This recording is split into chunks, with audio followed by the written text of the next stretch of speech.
തൗഫീഖ് നൽകട്ടെ. സ്ത്രീകൾ വളരെ കൂടുതലുണ്ട്, എല്ലാവരും അടുത്തെടുത്തിരിക്കുക. ഞാൻ അതുകൊണ്ട് വളരെ പ്രധാനപ്പെട്ട ഒരു വിഷയത്തിലേക്ക് കിടക്കുകയാണ്. നിങ്ങളിൽ പാപം ചെയ്യാത്തവർ ആദ്യം അവളെ കല്ലെറിയട്ടെ എന്ന് പറഞ്ഞാൽ കല്ലെറിയാൻ കഴിയുന്ന ആരാ ഉള്ളത്? പകൽ മാന്യന്മാരാണ് കൂടുതൽ. പകൽ വെളിച്ചത്തിൽ അവർ മാന്യന്മാരാണ്, ഇരുട്ടിൽ അവർ തെറ്റിന് അധകാരത്തിന് അടയാളങ്ങളാണ്. അതുകൊണ്ട് തന്നെ പാപം ചെയ്യുക എന്നത് എല്ലാവരുടെയും മനുഷ്യന്റെ ഒരു ബലഹീനതയാണെന്നിരിക്കെ ആദരവായ പ്രവാചകൻ നബി മുഹമ്മദ് മുസ്തഫ സല്ലല്ലാഹു അലൈഹി വസല്ലം പറയുകയാ, വഖൈറുൽ ഖതാഈന തവ്വാബൂൻ.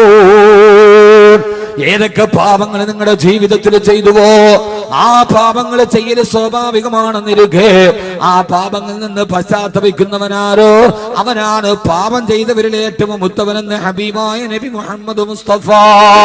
പാപം ചെയ്യൽ സ്വാഭാവികമാണ് സഹോദരങ്ങളെ. പാപമില്ലാത്തവരാരുമില്ല, വിരളമാ. പക്ഷേ പാപം ചെയ്താൽ വീണ്ടും വീണ്ടും തുടർച്ചയായി പാപങ്ങൾ തന്നെ ചെയ്തുകൊണ്ടിരിക്കലല്ല. ഞാനൊരു പാപം ചെയ്തല്ലോ അല്ലാ എന്നാലോചിച്ചിട്ട് ആ പാപത്തിൽ നിന്ന് ആര് വെളിയിലേക്ക് വന്നുവോ, ആരതിൽ നിന്ന് പശ്ചാത്തപിച്ച് പടച്ചുറപ്പിലേക്ക് മടങ്ങിയോ, വഖൈറുൽ ഖതാഈന തവ്വാബൂൻ. പാപം ചെയ്യുന്നവരിൽ ഏറ്റവും ഉത്തമൻ പാപം ചെയ്തിട്ട് പശ്ചാത്തപിക്കുന്നവനാ. നമ്മുടെ ജീവിതത്തിൽ നാം ചെയ്യുന്ന പാപങ്ങൾ എത്രയോ വലിയ പാപങ്ങളാണ്. നമ്മുടെ ജീവിതം മുഴുവനെ കണ്ണുകൊണ്ട് കാണുന്നത് പാപമാ, കാലുകൊണ്ട് നടക്കുന്നത് പാപങ്ങളിലേക്കാ, ഹൃദയം കൊണ്ട് ചിന്തിക്കുന്നത് പാപങ്ങളെ കുറിച്ചാ. ഇങ്ങനെ ദൈനംദിന ജീവിതത്തിൽ ധാരാളം പാപങ്ങൾ നമ്മൾ ഇങ്ങനെ ചെയ്തുകൊണ്ടിരിക്കെ നമ്മുടെ പാപങ്ങളെ കുറിച്ച് നമ്മൾ ബോധവാന്മാരാകണ്ടേ. ആദ്യം നമ്മൾ ചെയ്യേണ്ടത്, ഞാൻ ഈ വിഷയത്തെ രണ്ടായി തിരിക്കുകയാണ്. ജീവിതത്തിൽ വിശുദ്ധി ഉണ്ടാകണമെങ്കിൽ ആദ്യം നാം ചെയ്യുന്ന പാപങ്ങളെ കുറിച്ച് നമുക്കൊരു ബോധമുണ്ടാവണം. ഞാൻ ഈ ചെയ്യുന്നത് പാപമാണ്, ഞാൻ ചെയ്യണ പാപമല്ല എന്നൊരാൾ ചിന്തിച്ചാൽ പിന്നെ പശ്ചാത്തപിക്കൂ. ഞാൻ ചെയ്യുന്നത് പാപമല്ല, ഞാൻ ഈ ചെയ്യുന്നത് നന്മയാണ് എന്നൊരാൾ വിചാരിച്ചാൽ പിന്നെ അവന് മാനസാന്തരം ഉണ്ടാവോ? ഉണ്ടാവൂല. അപ്പൊ ആദ്യം ഈ വിഷയത്തിന്റെ ആദ്യത്തെ പാട്ടെന്താ? പടച്ചോനെ, ഞാൻ ചെയ്യുന്നത് പാപമാണ് എന്ന ഒരു ബോധ്യം അവനവന് തന്നെ ഉണ്ടാവും. ഞാൻ ഈ ചെയ്യണത് ശരിയല്ല, ഞാൻ ഈ ചെയ്യുന്നത് അള്ളാഹുവിന് ഇഷ്ടമല്ല. അള്ളാഹുവിന് ഇഷ്ടമല്ലാത്തതൊന്നും നമ്മൾ ചെയ്യാൻ പാടില്ല. അള്ളാഹു നമ്മുടെ പാപങ്ങളെ കുറിച്ചുള്ള ബോധം നമുക്ക് തരട്ടെ. ആമീൻ പറയൂലല്ലോ നിങ്ങൾ. അള്ളാഹു നമ്മളെ പാപങ്ങളെ കുറിച്ചുള്ള ബോധം നമുക്ക് നൽകി അനുഗ്രഹിക്കട്ടെ. ഇവിടെ ഒരു വലിയ പ്രശ്നം, നമ്മുടെയൊക്കെ ചിന്ത എന്താണെന്നറിയോ? പാപം എന്ന് പറഞ്ഞാൽ വ്യഭിചരിക്കുക, കള്ളു കുടിക്കുക, പലിശ മേടിക്കുക, കൊല നടത്തുക, സിഹർ ചെയ്യുക, ഇതൊക്കെയാണ് പാപം. ബാക്കിയുള്ളതൊക്കെ നന്മയാണ് എന്ന് തെറ്റിദ്ധരിക്കുന്ന ലോകത്തിലെ മരമണ്ടന്മാരാണ്. ഇവിടെ ഞാനൊരു വിഷയത്തെ വേറെ രീതിയിൽ നിങ്ങളോട് നിങ്ങളുടെ മനസ്സറിഞ്ഞ്, നിങ്ങളുടെ പ്രശ്നത്തിന്റെ മനസ്സറിഞ്ഞ് ഞാൻ ഈ വിഷയത്തിലോട്ട് കടക്കാൻ. ഞാൻ ഈ ഒരു കാര്യം പറയുമ്പോൾ നിങ്ങൾ വേറെ ആരുമായിട്ട് എന്നെ കൂട്ടിയോജിപ്പിക്കാൻ പാടില്ല.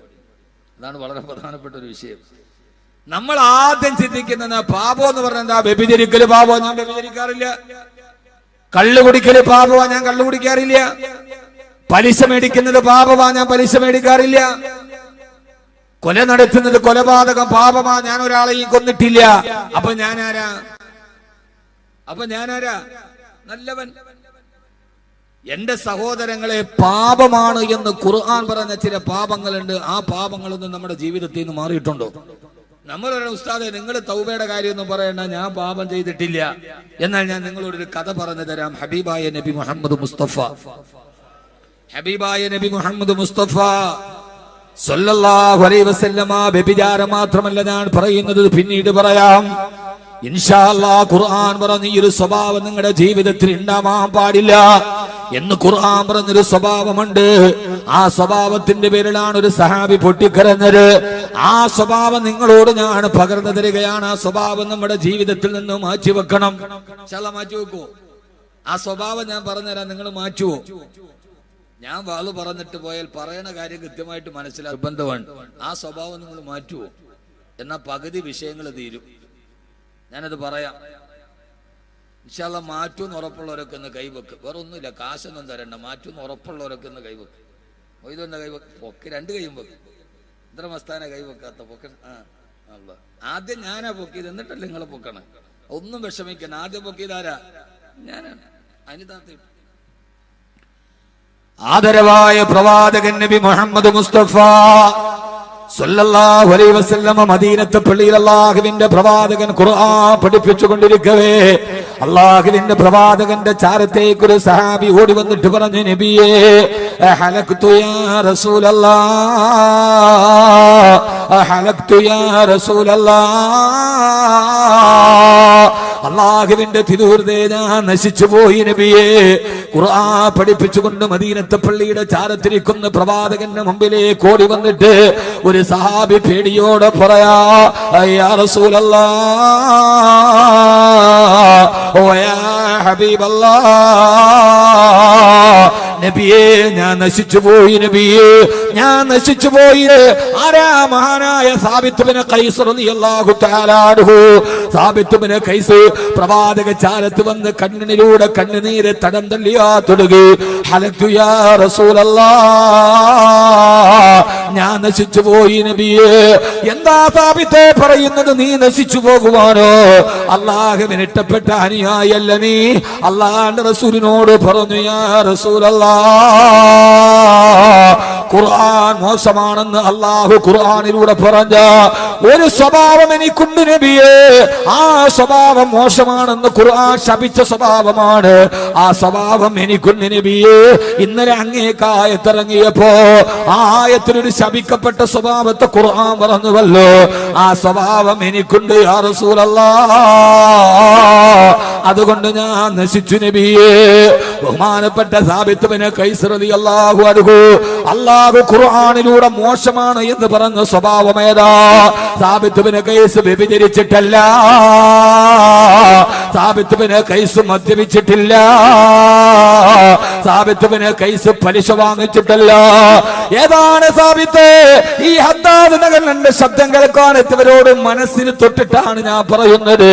മഹാനായ സാബിത്ത് ബിൻ ഖൈസ് റളിയല്ലാഹു അൻഹു പറഞ്ഞു, അല്ലാഹുവിന്റെ ഖുർആൻ ഇന്നലെ അങ്ങ് ഓതി പറഞ്ഞപ്പോൾ ഒരു സ്വഭാവത്തെ പറഞ്ഞില്ലയോ? ലാ തഖ്സബന്നല്ലദീന യഫ്റഹൂന ബിമാ ആതൗ വയുഹിബ്ബൂന അൻ യഹ്മദൂ ബിമാ ലം യഫഅലൂ. ഒരു വിഭാഗം ആളുകളുണ്ട്, അവരുടെ ജീവിതത്തിലെ ഏറ്റവും വലിയ സ്വഭാവം ഏതാ? വയുഹിബ്ബൂന അൻ യഹ്മദൂ ബിമാ ലം യഫഅലൂ. ഇത് ഖുർആൻ പറഞ്ഞ സ്വഭാവമാണ്, വാക്കവിയുടെ വകയല്ല. തങ്ങൾ ചെയ്യാത്ത കാര്യങ്ങൾ മറ്റുള്ളവരെ കൊണ്ട് പറയിപ്പിച്ച് എല്ലാവരുടെയും മുമ്പിൽ തങ്ങളുടെ പേരുകൾ ഉയർത്തപ്പെട്ട് സ്തുതിക്കപ്പെടണമെന്ന് ചില ആളുകൾക്ക് ഹൃദയത്തിലെ സ്വഭാവമുണ്ട്. ആ സ്വഭാവം മോശമാണ് യാ റസൂലല്ലാഹ്. ലാ തഫറഹൂന ബിമാ തൗ വയുഹിബ്ബൂന അൻ യഹ്മദൂ ബിമാ ലം യഫഅലൂ. അവരുടെ സ്വഭാവം വയുഹിബ്ബൂന, അവർക്ക് പെരുത്തിട്ടമാണ്. അയ്യുഹ്മദൂ, അവരെ കുറിച്ച് ലോകത്ത് മുഴുവന് പരിചയപ്പെടുത്തുക, അവരെ കുറിച്ച് ആളുകൾ പറഞ്ഞുകൊണ്ട് നടക്കുക. എന്തിനാണ് ഇവര് ചെയ്ത കാര്യമല്ല. ബിമാ ലം യഫഅലൂ, അവര് ചെയ്യാത്ത കാര്യങ്ങൾ പോലും പർവ്വതീകരിച്ച് മറ്റുള്ളവരെ കൊണ്ട് പറയിപ്പിച്ച് മറ്റൊരാളുടെ മുമ്പിൽ, ജനങ്ങളുടെ മുമ്പിൽ എപ്പോഴും വലുതാവാനുള്ള ആഗ്രഹം മനസ്സിലുണ്ടാവുക. ഇത് ഖുർആൻ നിരോധിച്ച സ്വഭാവമാണ്, ഇത് ഖുർആൻ നിഷേധിച്ച സ്വഭാവമാണ്, ഇത് ഖുർആൻ ശപിച്ചാണ്, ഇത് അല്ലാഹ് ഇഷ്ടപ്പെടാത്ത സ്വഭാവമാണ്, ഇത് അമലുകളെ നശിപ്പിക്കുന്ന അദ്ദേഹത്തിന്റെ സ്വഭാവമാണ്, ഇത് നരകത്തിന്റെ പ്രവേശനത്തിന്റെ കാരണമായ സ്വഭാവമാണ്. അങ്ങനെ ആർക്കെങ്കിലും ഒരു മനസ്സിൽ തോന്നിയാ ഞാൻ ചെയ്യാത്ത കാര്യങ്ങൾ പറഞ്ഞ് മറ്റുള്ളവരുടെ മുമ്പിൽ ഞാൻ എപ്പോഴും ലൈവായി പർവ്വതീകരിപ്പിച്ചപ്പെടുക നിൽക്കണമെന്ന് ആരെങ്കിലും ആഗ്രഹിച്ചാൽ അത് അല്ലാഹുവിന് ഇഷ്ടമല്ലെന്ന് ആയത്തിറങ്ങിയല്ലോ നബിയേ. സാബിത്ത് ബിൻ ഖൈസ് റളിയല്ലാഹു തആല അൻഹു പറയാ, നബിയേ മറ്റുള്ളവരെന്നെ കുറിച്ച് സ്തുതിക്കുന്നത് എനിക്കിഷ്ടമാണ് നബിയേ. ഹലക്തു യാ റസൂലല്ലാഹ്, ഞാൻ നശിച്ചു പോയി നബിയേ. ഇതോടെ എന്നെ അമലുകൾ നശിച്ചില്ലേ? മറ്റുള്ളവരുടെ മുമ്പിൽ വലിയവനാകാനാണ് ഞാൻ ഇതൊക്കെ ചെയ്തതെങ്കിൽ പിന്നെ ഞാൻ നശിച്ചു പോയില്ലേ? ഈ ആയത്തിറങ്ങിയപ്പോ മഹാനായ സാബിത്ത് ബിൻ ഖൈസ് റളിയല്ലാഹു തആല അൻഹു പൊട്ടിക്കരഞ്ഞുകൊണ്ട് ഹബീബായ നബിയുടെ ചാരത്ത് വന്നെങ്കിൽ ഞാൻ എന്റെ പ്രിയപ്പെട്ട സഹോദരങ്ങളോട് ഓർമ്മിപ്പിക്കുകയാ, ഇതേവരെ ഈ സ്വഭാവം മോശമാണെന്ന് നമ്മൾ ഗണിച്ചിട്ടുണ്ടോ? ഈ സ്വഭാവം ഖുർആൻ പാടില്ല എന്ന് പറഞ്ഞതാണ് നമ്മൾ ചിന്തിച്ചിട്ടുണ്ടോ? ഹൃദയമുണ്ടോ? ഇങ്ങനെ എത്രയെത്ര ശുദ്ധിയില്ലാത്ത ഹൃദയമാണ് നമ്മുടെ ഹൃദയമെന്ന് ആലോചിക്കുമ്പോ മഹാനായ സാബിത്ത് ബിൻ ഖൈസ് റളിയല്ലാഹു അൻഹു പറയാ, മനുഷ്യരുടെ ഇടയിൽ ഏറ്റവും പരിഹാസ്യമാകുന്ന സ്വഭാവം ഈ സ്വഭാവമാ. പരിഹാസ്യമാകുന്ന സ്വഭാവം ഈ സ്വഭാവമാ. ഈ സ്വഭാവത്തിൽ നമ്മളൊരാൾ വലുതാവാറില്ല. പലപ്പോഴും ഈ വിനീതനായ ഞാനൊക്കെ വകുതിന് പോകുമ്പോ പല ആളുകളും എല്ലാം ചുറ്റിപ്പറ്റി കൂടിയിട്ട് അവസാനം പറയും, ഉസ്താദേ ഞാൻ ഇന്ന ആളാ, എന്റെ പേരൊന്ന് സദസ്സിൽ പറഞ്ഞേക്കണേ, അല്ലെങ്കിൽ എന്നെ കുറിച്ചൊന്ന് 4 വർത്തമാനം പറഞ്ഞേക്കണേ. അതോടുകൂടി അവനെ കുറിച്ച് എനിക്കുണ്ടായിരുന്ന എന്റെ മനസ്സിലുള്ള വലിപ്പം കുറയാകുകയല്ലേ. ഇവൻ മറ്റുള്ളവരുടെ മുമ്പിൽ സ്തുതിയാവാൻ ആഗ്രഹിക്കുന്ന ആളാ.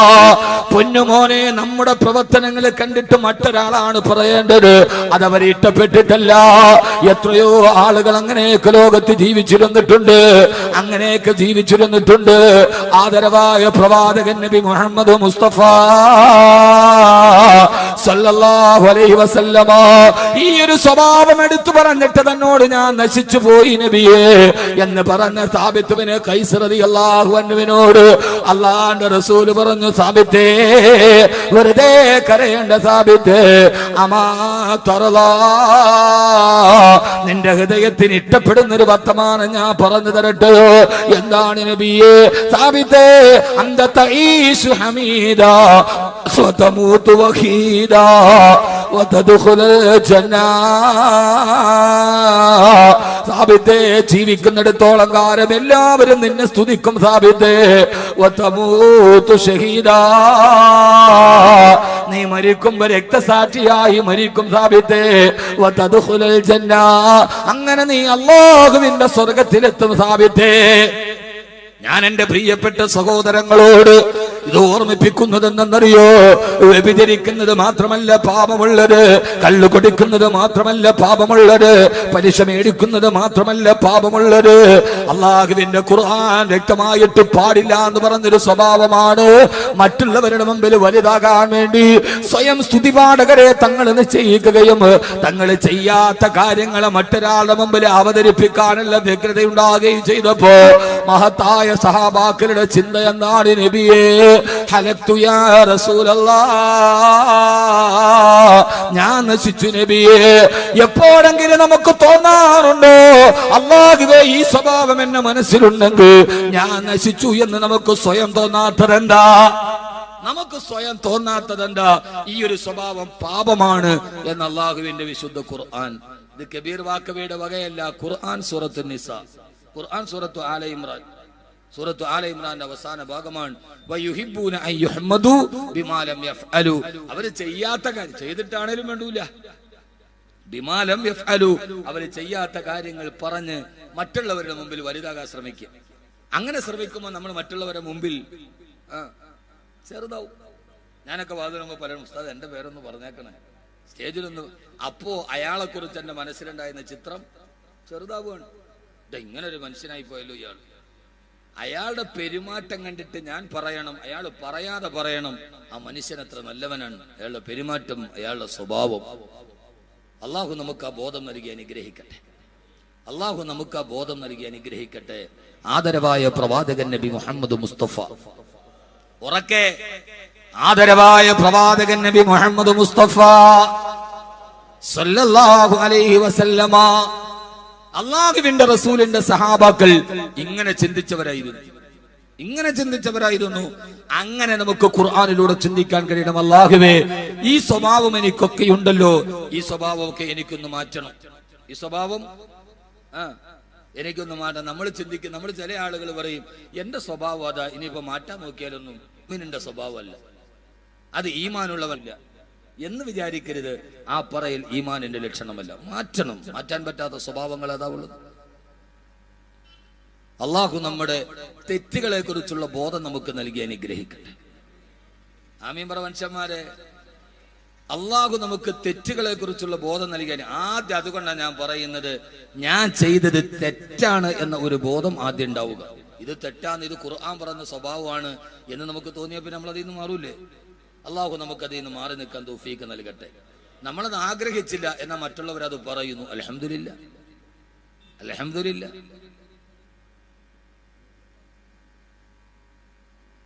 ഇങ്ങനെ തെറ്റുകളെ തിരിച്ചറിയുകയും ആ തിരിച്ചറിഞ്ഞ തെറ്റുകളുടെ പാതയിൽ നിന്ന് മാറുകയും ചെയ്യുമ്പോഴാണ് മനുഷ്യ ലോകത്തിലെ ഏറ്റവും നല്ലവനായി മാറുക. നമുക്കങ്ങനെ മാറാൻ കഴിയേണ്ടതുണ്ട്. ഞാൻ പറഞ്ഞോണ്ട് നിങ്ങൾക്ക് വിഷമമൊന്നും ഇല്ലല്ല, ഒന്നുമില്ല.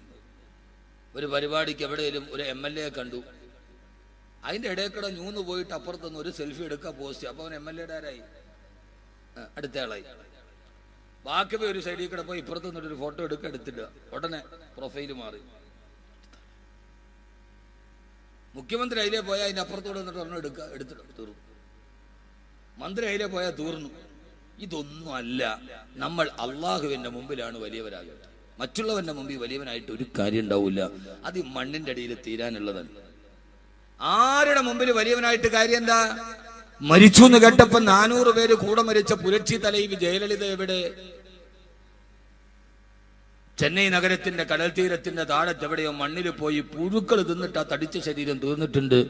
അമ്മേ എന്ന് വിളിച്ചിട്ട് നെഞ്ചത്തടിച്ചു പോയ അനുയായികൾ അധികാരത്തിന് വേണ്ടി അപ്പകഷ്ടത്തിന് കടികൂടാനും തുടങ്ങി. ഇത്രേ ഉള്ളൂ.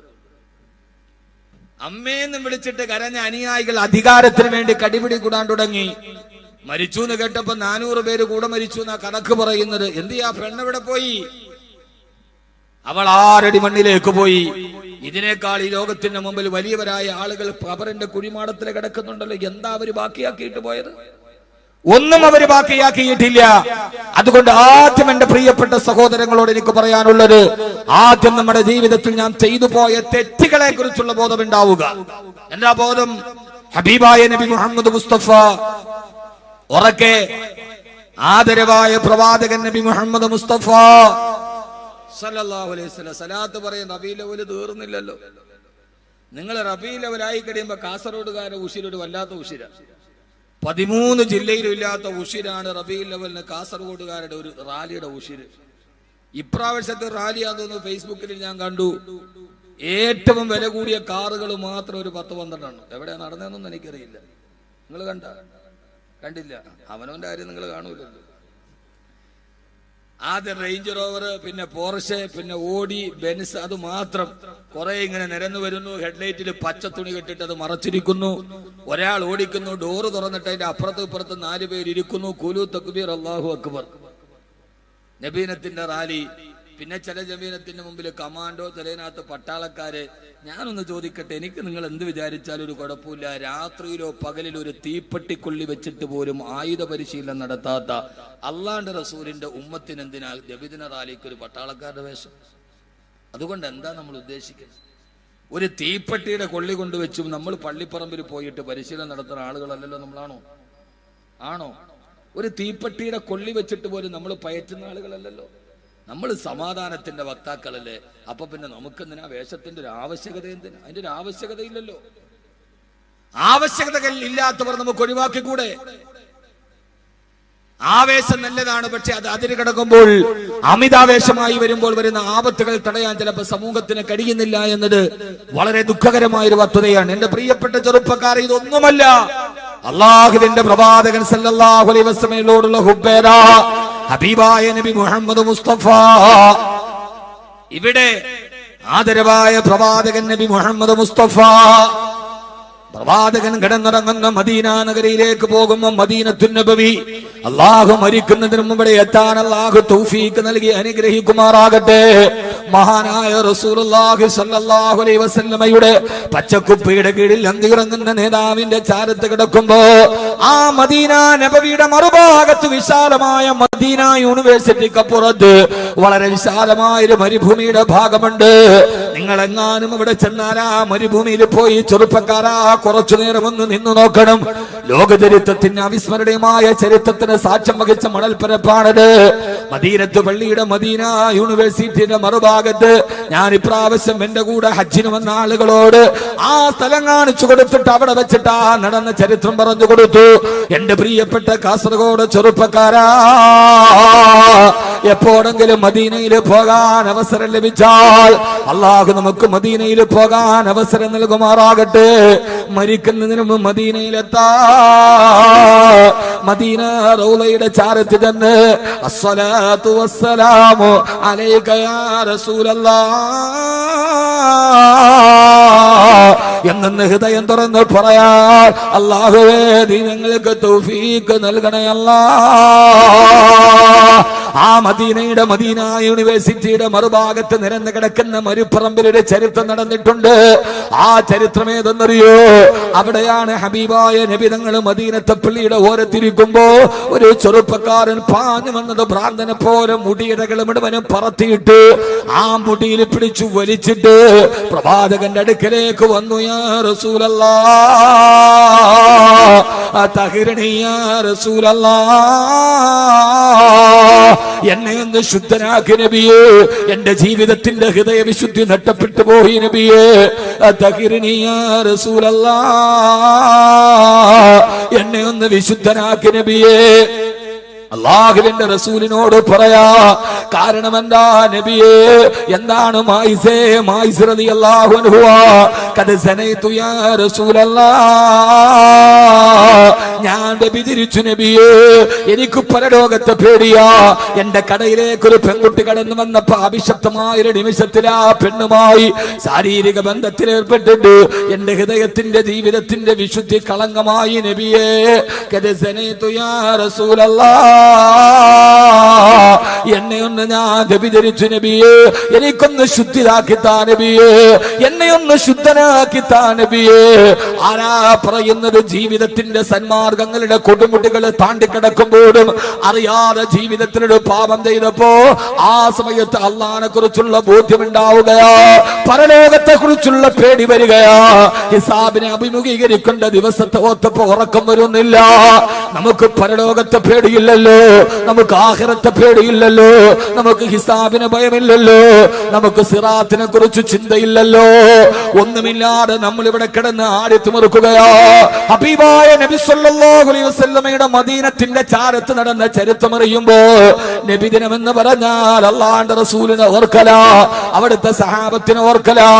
എന്റെ പ്രിയപ്പെട്ട ചെറുപ്പക്കാരാ, ഹൃദയം തുറന്ന് ഞാൻ പറയാ, അല്ലാഹുവിന്റെ റസൂലിന്റെ ചാരത്ത് നടന്ന ഈ മാനസിക പരിവർത്തനത്തിന്റെ ചരിത്രം പഠിക്കണം. റബീഉൽ അവ്വൽ ഇതൊക്കെ നമ്മുടെ ജീവിതത്തിന്റെ ഓർമ്മകളാകണം.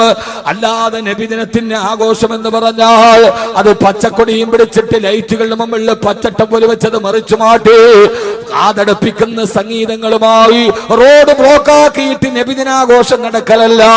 പണ്ടൊക്കെ നാട്ടിൽ നബിദിന റാലി നടക്കുമായിരുന്നു.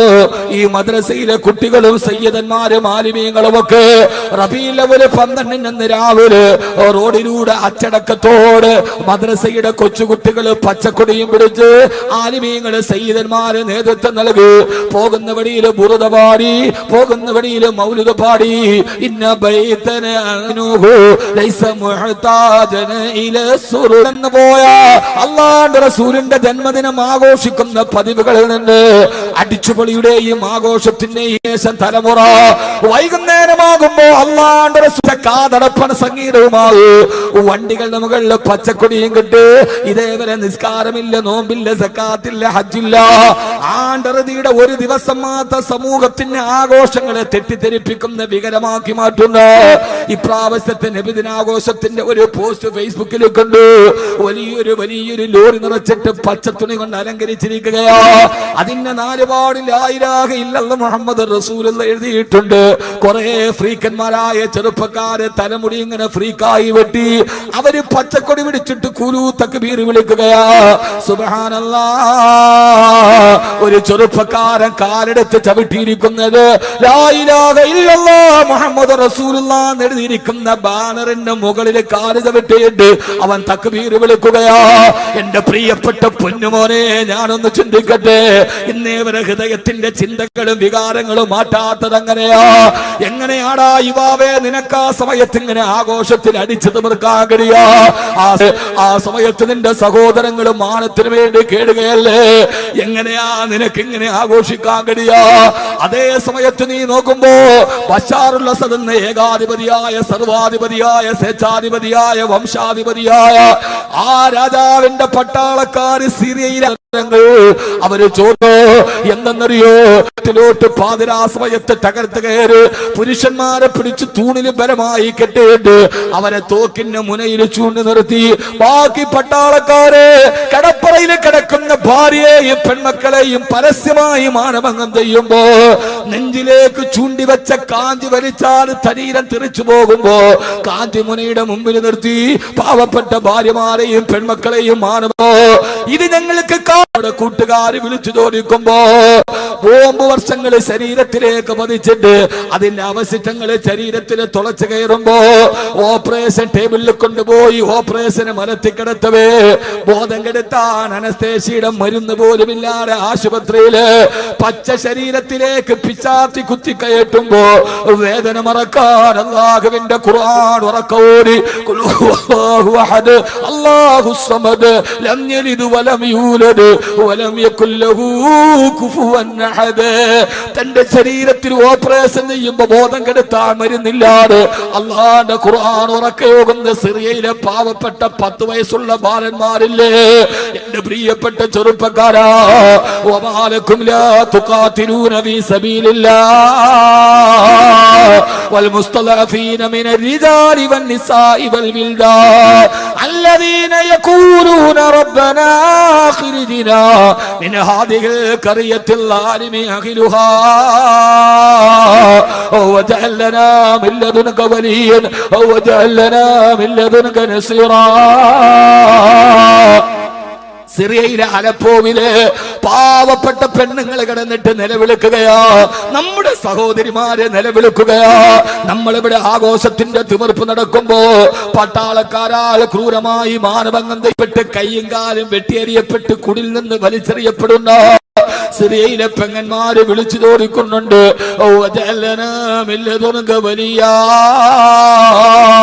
പടച്ചവനെ ഞങ്ങൾക്കൊരു മോചകനെ എവിടെയാ കിട്ടുക? ഓക്സാൻ സൂചി എന്ന് പറയുന്ന നോബൽ സമ്മാന ജേതാവ് ഭരിക്കുന്ന ബർമയിൽ തീപ്പെട്ടിക്കൊള്ളികളെ പോലെ തീക്കുണ്ടാരം കെട്ടിയുണ്ടാക്കിയിട്ടതിന്റെ മുകളിലൂടെ മരത്തിൽ കിടത്തിയിട്ട് പച്ചക്ക് തീ കൊളുത്തി പച്ചമാംസം വെന്തിരിയുന്ന റോഹിംഗ്യയിലെ പാവപ്പെട്ട കൊച്ചു കുഞ്ഞുങ്ങളെ വിളിച്ചു ചോദിക്കുകയാ,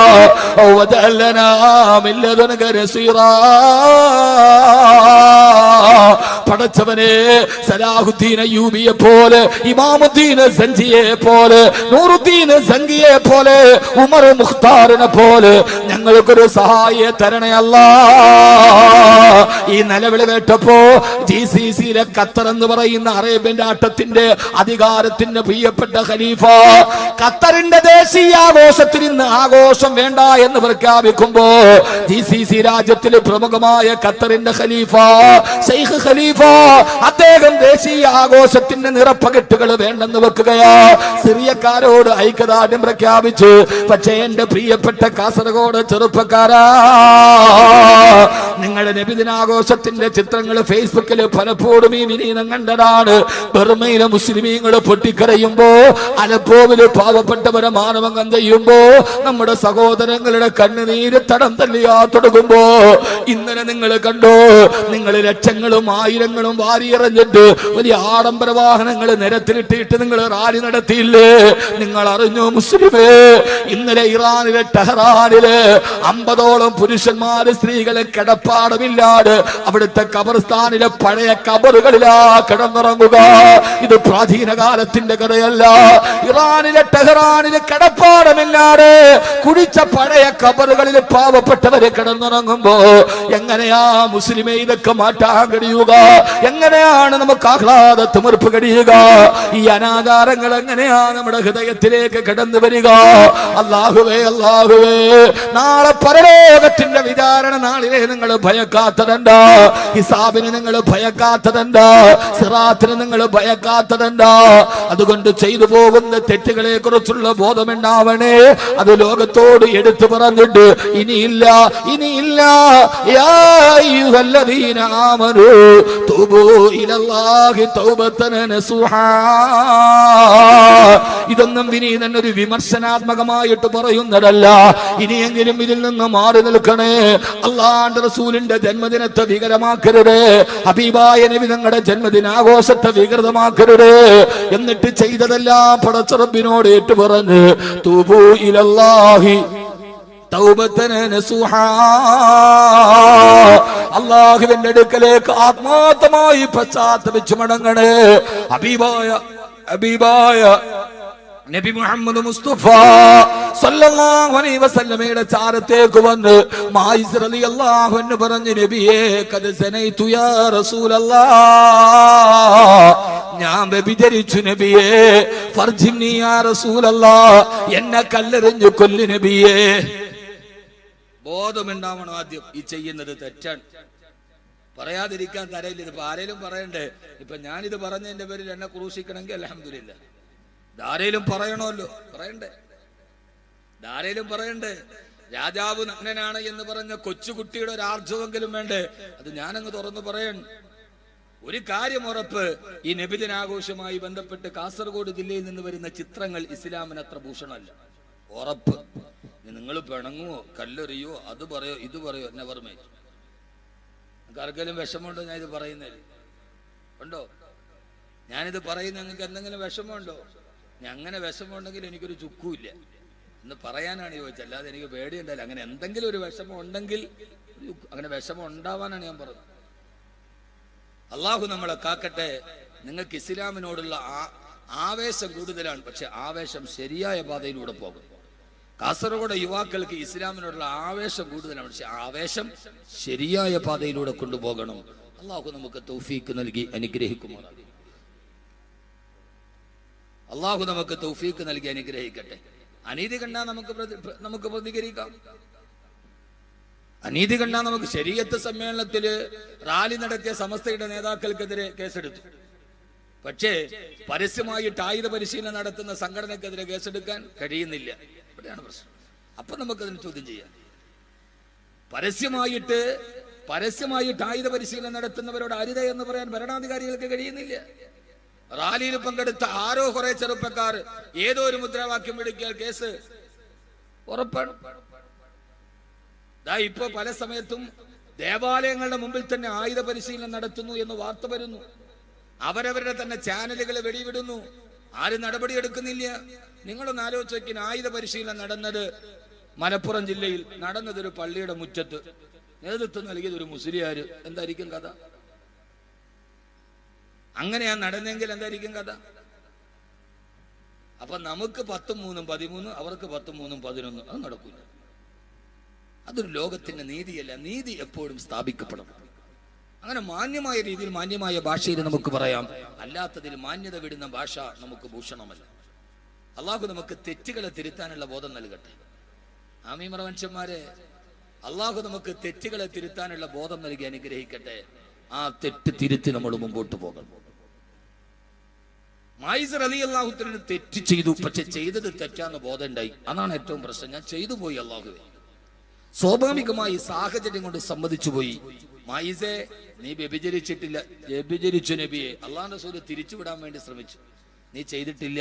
നീ അവളെ ചുംബിച്ചതേ ഉണ്ടാവുള്ളൂ. നീ അവളെ എന്തെങ്കിലും ഒന്ന് സ്പർശിച്ചതേ ഉണ്ടാകൂ. അപ്പോഴും തിരിച്ചുവിടാൻ വേണ്ടി ശ്രമിച്ചപ്പോ അപ്പോഴും പറഞ്ഞില്ല നബിയേ, ഖദ് സനൈതു യാ റസൂലല്ലാഹ്, ഞാൻ വ്യഭിചരിച്ചു പോയി നബിയേ. അൽഹംദുലില്ലാ. ഇപ്പൊ ഞാൻ പണ്ട് വന്ന അദ്ദാനഗറായി. ഇപ്പൊ തുടങ്ങിയത് പോലെയാണ് സദസ്. ആണോ നിങ്ങള്? അല്ല, മാറി. പഴയ ഹദ്ദാദ് നഗരായി. ഇപ്പോ തുടങ്ങിയതുപോലെയല്ല. ഇപ്പോ ഞാനൊന്ന് മാറ്റി, ഒന്ന് റൂട്ട് മാറ്റിയപ്പോ അൽഹംദുലില്ലാ പഴയ ഖൈറായ അവസ്ഥയിലായി. അള്ളാഹു ഈ അവസ്ഥയെ നിലനിർത്തി തരട്ടെ. ഇനി നമ്മൾ പിരിഞ്ഞു പോകരുത്. ഇനി നമ്മൾ ഈ മുറ്റത്ത് തന്നെ ഉണ്ടാവണം. ഞാൻ പറയണ, ഒന്നിച്ച് മുസ്ലിം ലീഗ് ഒരു ഭാഗത്തുണ്ടാവും, INL വേറൊരു ഭാഗത്തുണ്ടാവും, കോൺഗ്രസ് വേറൊരു ഭാഗത്തുണ്ടാവും, മാർക്സിസ്റ്റ് പാർട്ടി വേറൊരു ഭാഗത്തുണ്ടാവും. ഏതായാലും നമ്മൾ മരിച്ചാൽ കൊണ്ടുപോയി നമ്മൾ അടക്കണത് ഈ പള്ളിയിൽ തന്നെയാവും. അപ്പൊ നമുക്ക് എല്ലാവർക്കും ഒന്നിച്ചിരിക്കാൻ പറ്റിയ ഏക സംവിധാനം, നമ്മുടെ പാർട്ടികൾ, നമ്മുടെ വിശ്വാസങ്ങൾ, നമ്മുടെ ചിന്തകൾ ഒക്കെ വ്യത്യസ്തമായിക്കോട്ടെ, പക്ഷെ നമുക്ക് എല്ലാവർക്കും ഒന്നിച്ച് ഒരു ജുമയ്ക്ക് ഒരു ഇമാമിന്റെ മുമ്പിൽ വന്നിരിക്കാൻ പറ്റുന്നത് നമ്മുടെ പള്ളിയാണ്.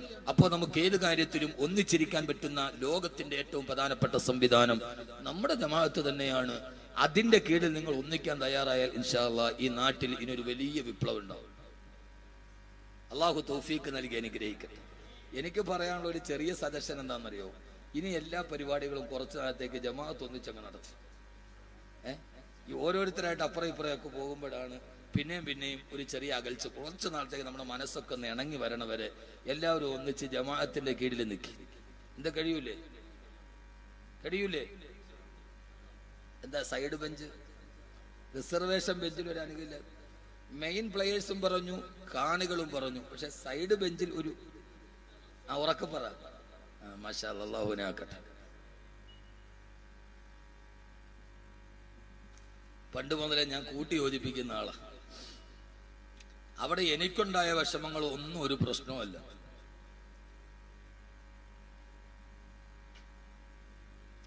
ആദരവായ പ്രവാചകൻ നബി മുഹമ്മദ് മുസ്തഫ സല്ലല്ലാഹു അലൈഹി വസല്ലം അങ്ങനെ ആയാൽ ഹബീബായ നബി സല്ലല്ലാഹു അലൈഹി വസല്ലം പറഞ്ഞു, മായിസ അല്ല, അങ്ങനെയല്ല മായിസേ, അങ്ങനെയല്ല, നീ വ്യഭിചരിച്ചിട്ടില്ല. വ്യഭിചരിച്ചു നബിയെ, വ്യഭിചരിച്ചു. കോടതിയുടെ ആനുകൂല്യം വേണ്ട, വക്കീലിനെ കൊണ്ട് കള്ളം പറയിപ്പിച്ചില്ല, സാക്ഷിയെ സ്വാധീനിപ്പിച്ചില്ല, എല്ലാം നടക്കും. പക്ഷേ പേടിച്ചതാരെയാ? അള്ളാഹുവിനെയാണ്. ഇവിടെയൊക്കെ രക്ഷപ്പെട്ടാലും ഞാൻ അള്ളാഹുടെ മുമ്പിൽ പോയി നിൽക്കണ്ടേ? ഒരു സ്വാധീനത്തിനും വഴങ്ങാത്തൊരു ജഡ്ജിയല്ലേ. അവിടുത്തെ സാക്ഷികളെ വിലക്കെടുക്കാൻ കഴിയില്ലല്ലോ. ഇവിടുത്തെ സാക്ഷിയാരാ?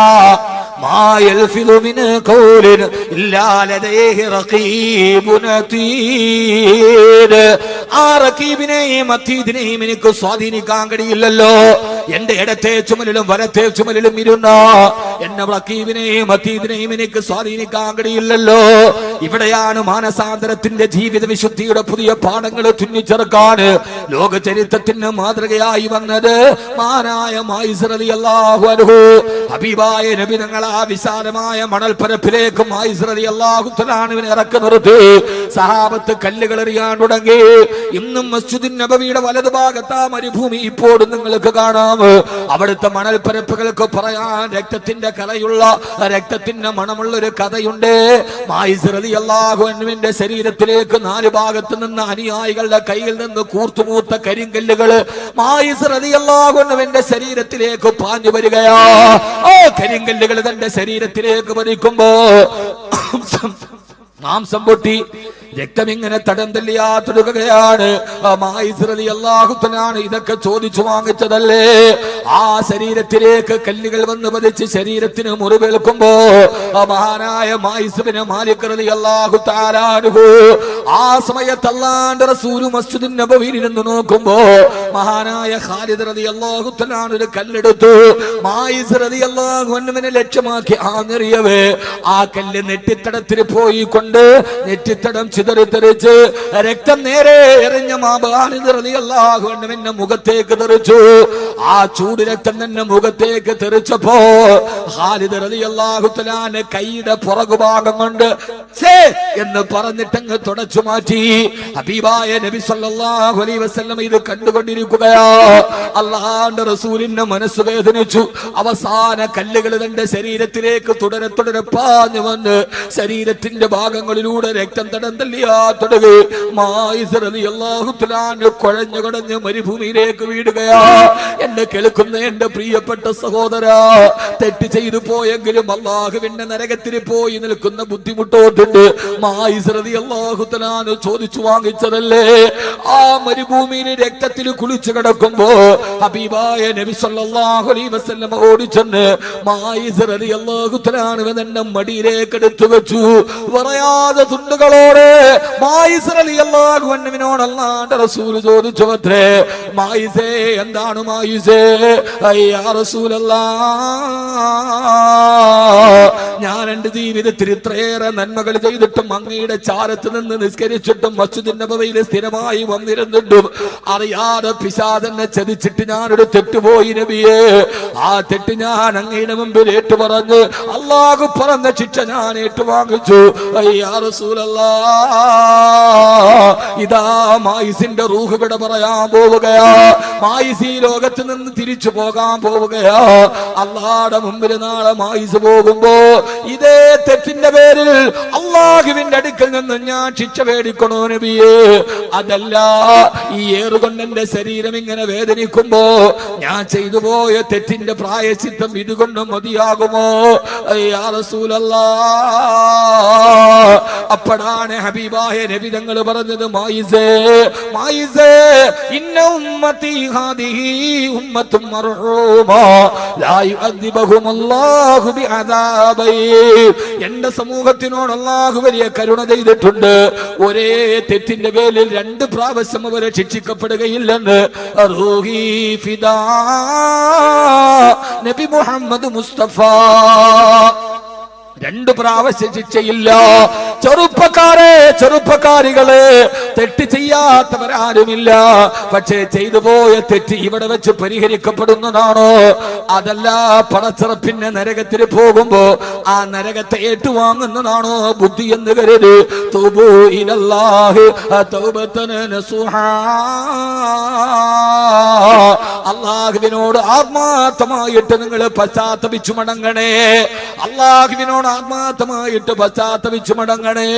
മായിസ് റളിയല്ലാഹു അൻഹു പിന്നെ മയ്യത്ത് നിസ്കരിക്കാൻ കൊണ്ടുവന്നു. ഹബീബായ നബി തങ്ങൾ ഇമാമത്ത് നിൽക്കാൻ പോകുമ്പോ മറുഭാഗത്ത് ഖാലിദ് റളിയല്ലാഹു അൻഹു നിൽക്കുന്നത് കണ്ടു.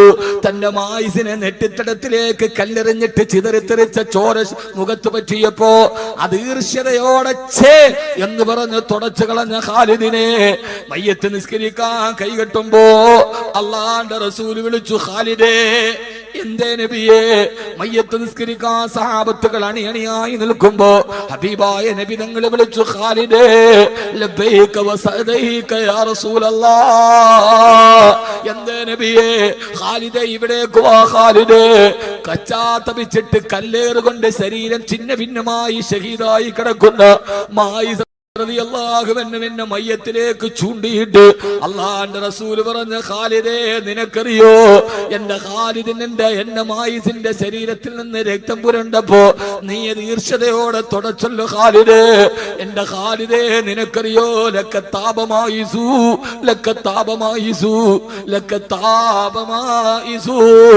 എന്റെ മായിസ് തെറ്റ് ചെയ്തെങ്കിലും അല്ലാഹുവിനോട് അവൻ തൗബ ചെയ്തതാണ്. ഖദ ഗഫറല്ലാഹു ലഹു.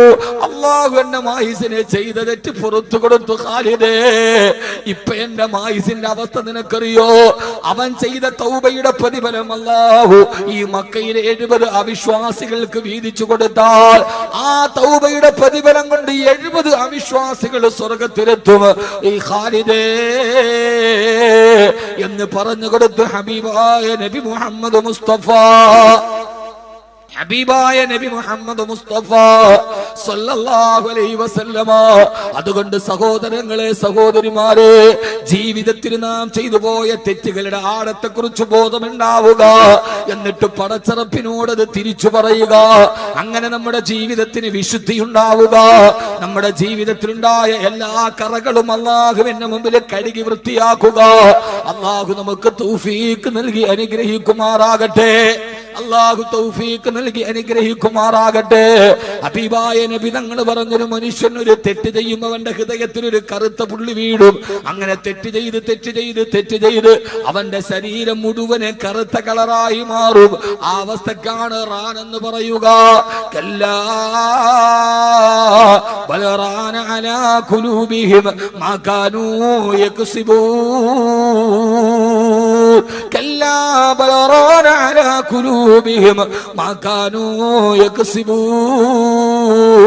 അവരുടെ ഹൃദയം മുഴുവന് പാപം ചെയ്ത് കറുകറുത്തു പോയെന്ന് അല്ലാഹുവിന്റെ വിശുദ്ധ ഖുർആൻ. നമ്മുടെ ഹൃദയം മുഴുവന് കറുത്ത കറ പിടിച്ചിരിക്കുകയാണ്. നമ്മുടെ ജീവിതത്തിന് ശുദ്ധി നഷ്ടപ്പെട്ടു പോയി. അല്ലാഹുവേ, ഞങ്ങളുടെ ജീവിതത്തിന് നീ ശുദ്ധി വരുത്തണേ അല്ലാ. നീ ഞങ്ങളുടെ ഹൃദയത്തിന് ശുദ്ധി വരുത്തണേ അല്ലാ. ഹൃദയം മുഴുവനും പാപം ചെയ്ത് കറുകറുത്തിരിക്കുകയാണ്.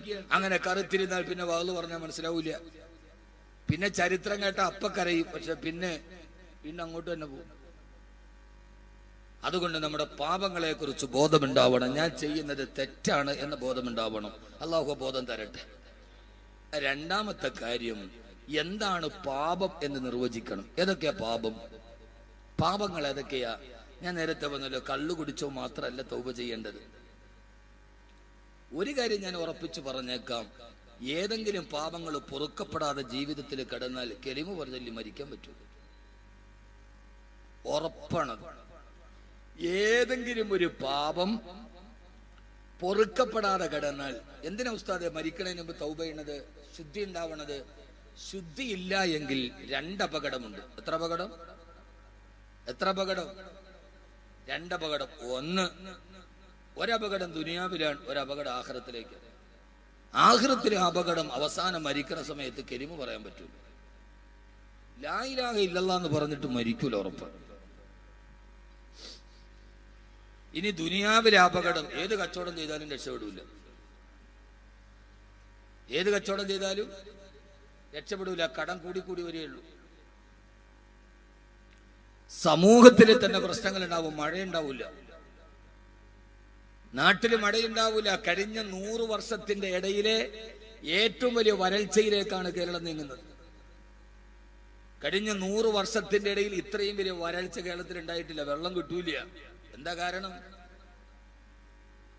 കാരണം? ഭാരതപ്പുഴയും ചാലിയാറും പെരിയാറും തടംതല്ലിയാർ തുടങ്ങിയ വൃഷ്ടഭൂമിയായിരുന്ന മലയാള മണ്ണിൽ ഇന്ന് ഒരു തുള്ളി വെള്ളം കിട്ടാതെ പോവാൻ എന്താ കാരണം?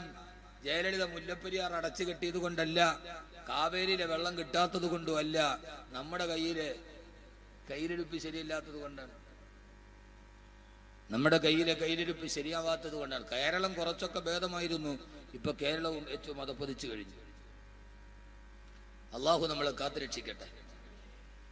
ഞാനത് വിശാലമായി പറഞ്ഞു തന്നെ, സമയം കുറവുണ്ട്. കച്ചവടത്തിൽ പറക്കത്തുണ്ടാവില്ല. അപ്പോഴേ ചിന്തിച്ചോണം, പടച്ചോനെ ഞാൻ ചെയ്ത ഏതോ ഒരു പാപം പൊറുക്കപ്പെടാതെ കിടക്കുന്നുണ്ട്. കച്ചവടം കുറെ നടത്തി നോക്കി, പർദാ കച്ചവടം നടത്തി, പിന്നെ അത് ടെക്സ്റ്റൈൽസ് ആക്കി, പിന്നെ അത് ഹാർഡ്വെയർ ആക്കി, പിന്നെ അത് ഏറ്റവും അവസാനം കുഴിമന്തിയും റോസ്റ്റും ആക്കി, എന്നിട്ട് ഒന്നും രക്ഷപ്പെടണില്ല. അപ്പൊ അതിന്റെ അർത്ഥം എന്താ? ഏതോ ഒരു തെറ്റ് പൊറുക്കപ്പെടാതെ. തെറ്റേതാന്ന് ഞാൻ പിന്നീട് പറയാം. ഞാൻ പറഞ്ഞെങ്കിൽ മനസ്സിലാവണുണ്ടോ? പ്രശ്നം ഉറപ്പാണ്. ഖുർആൻ ഇതൊന്നും ബാക്കവി പറയണല്ല. ഖുർആൻ. മഹാനായ ഹസൻ ബസ്രി റളിയല്ലാഹു തആല ഒരു ദിവസം സദസ്സിലിരിക്കുമ്പോ ഒരാൾ വന്നിട്ട് പറഞ്ഞു, മഹാനവറുകളെ, കച്ചവടം ചെയ്തിട്ട് കടം മാത്രമേ ഉള്ളൂ, ഈ കടം വീടാൻ എന്തെങ്കിലും ഒരു ദിക്ർ പറഞ്ഞു തരണം. അപ്പൊ തങ്ങളുടെ അടുത്ത് പോയിട്ടുള്ളൂ, തങ്ങളെ ആകെ പ്രശ്നമാണ്, ബുദ്ധിമുട്ടാണ്, എന്തെങ്കിലും ഒരു ദിക്ർ പറഞ്ഞു തരും.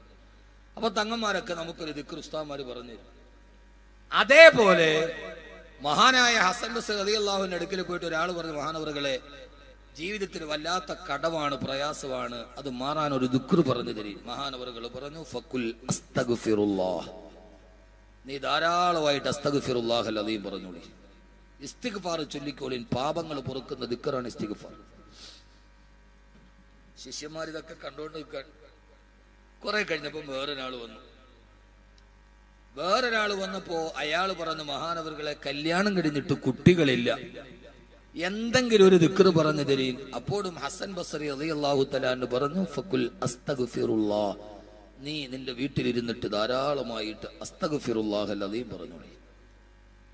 അയാളും പോയി.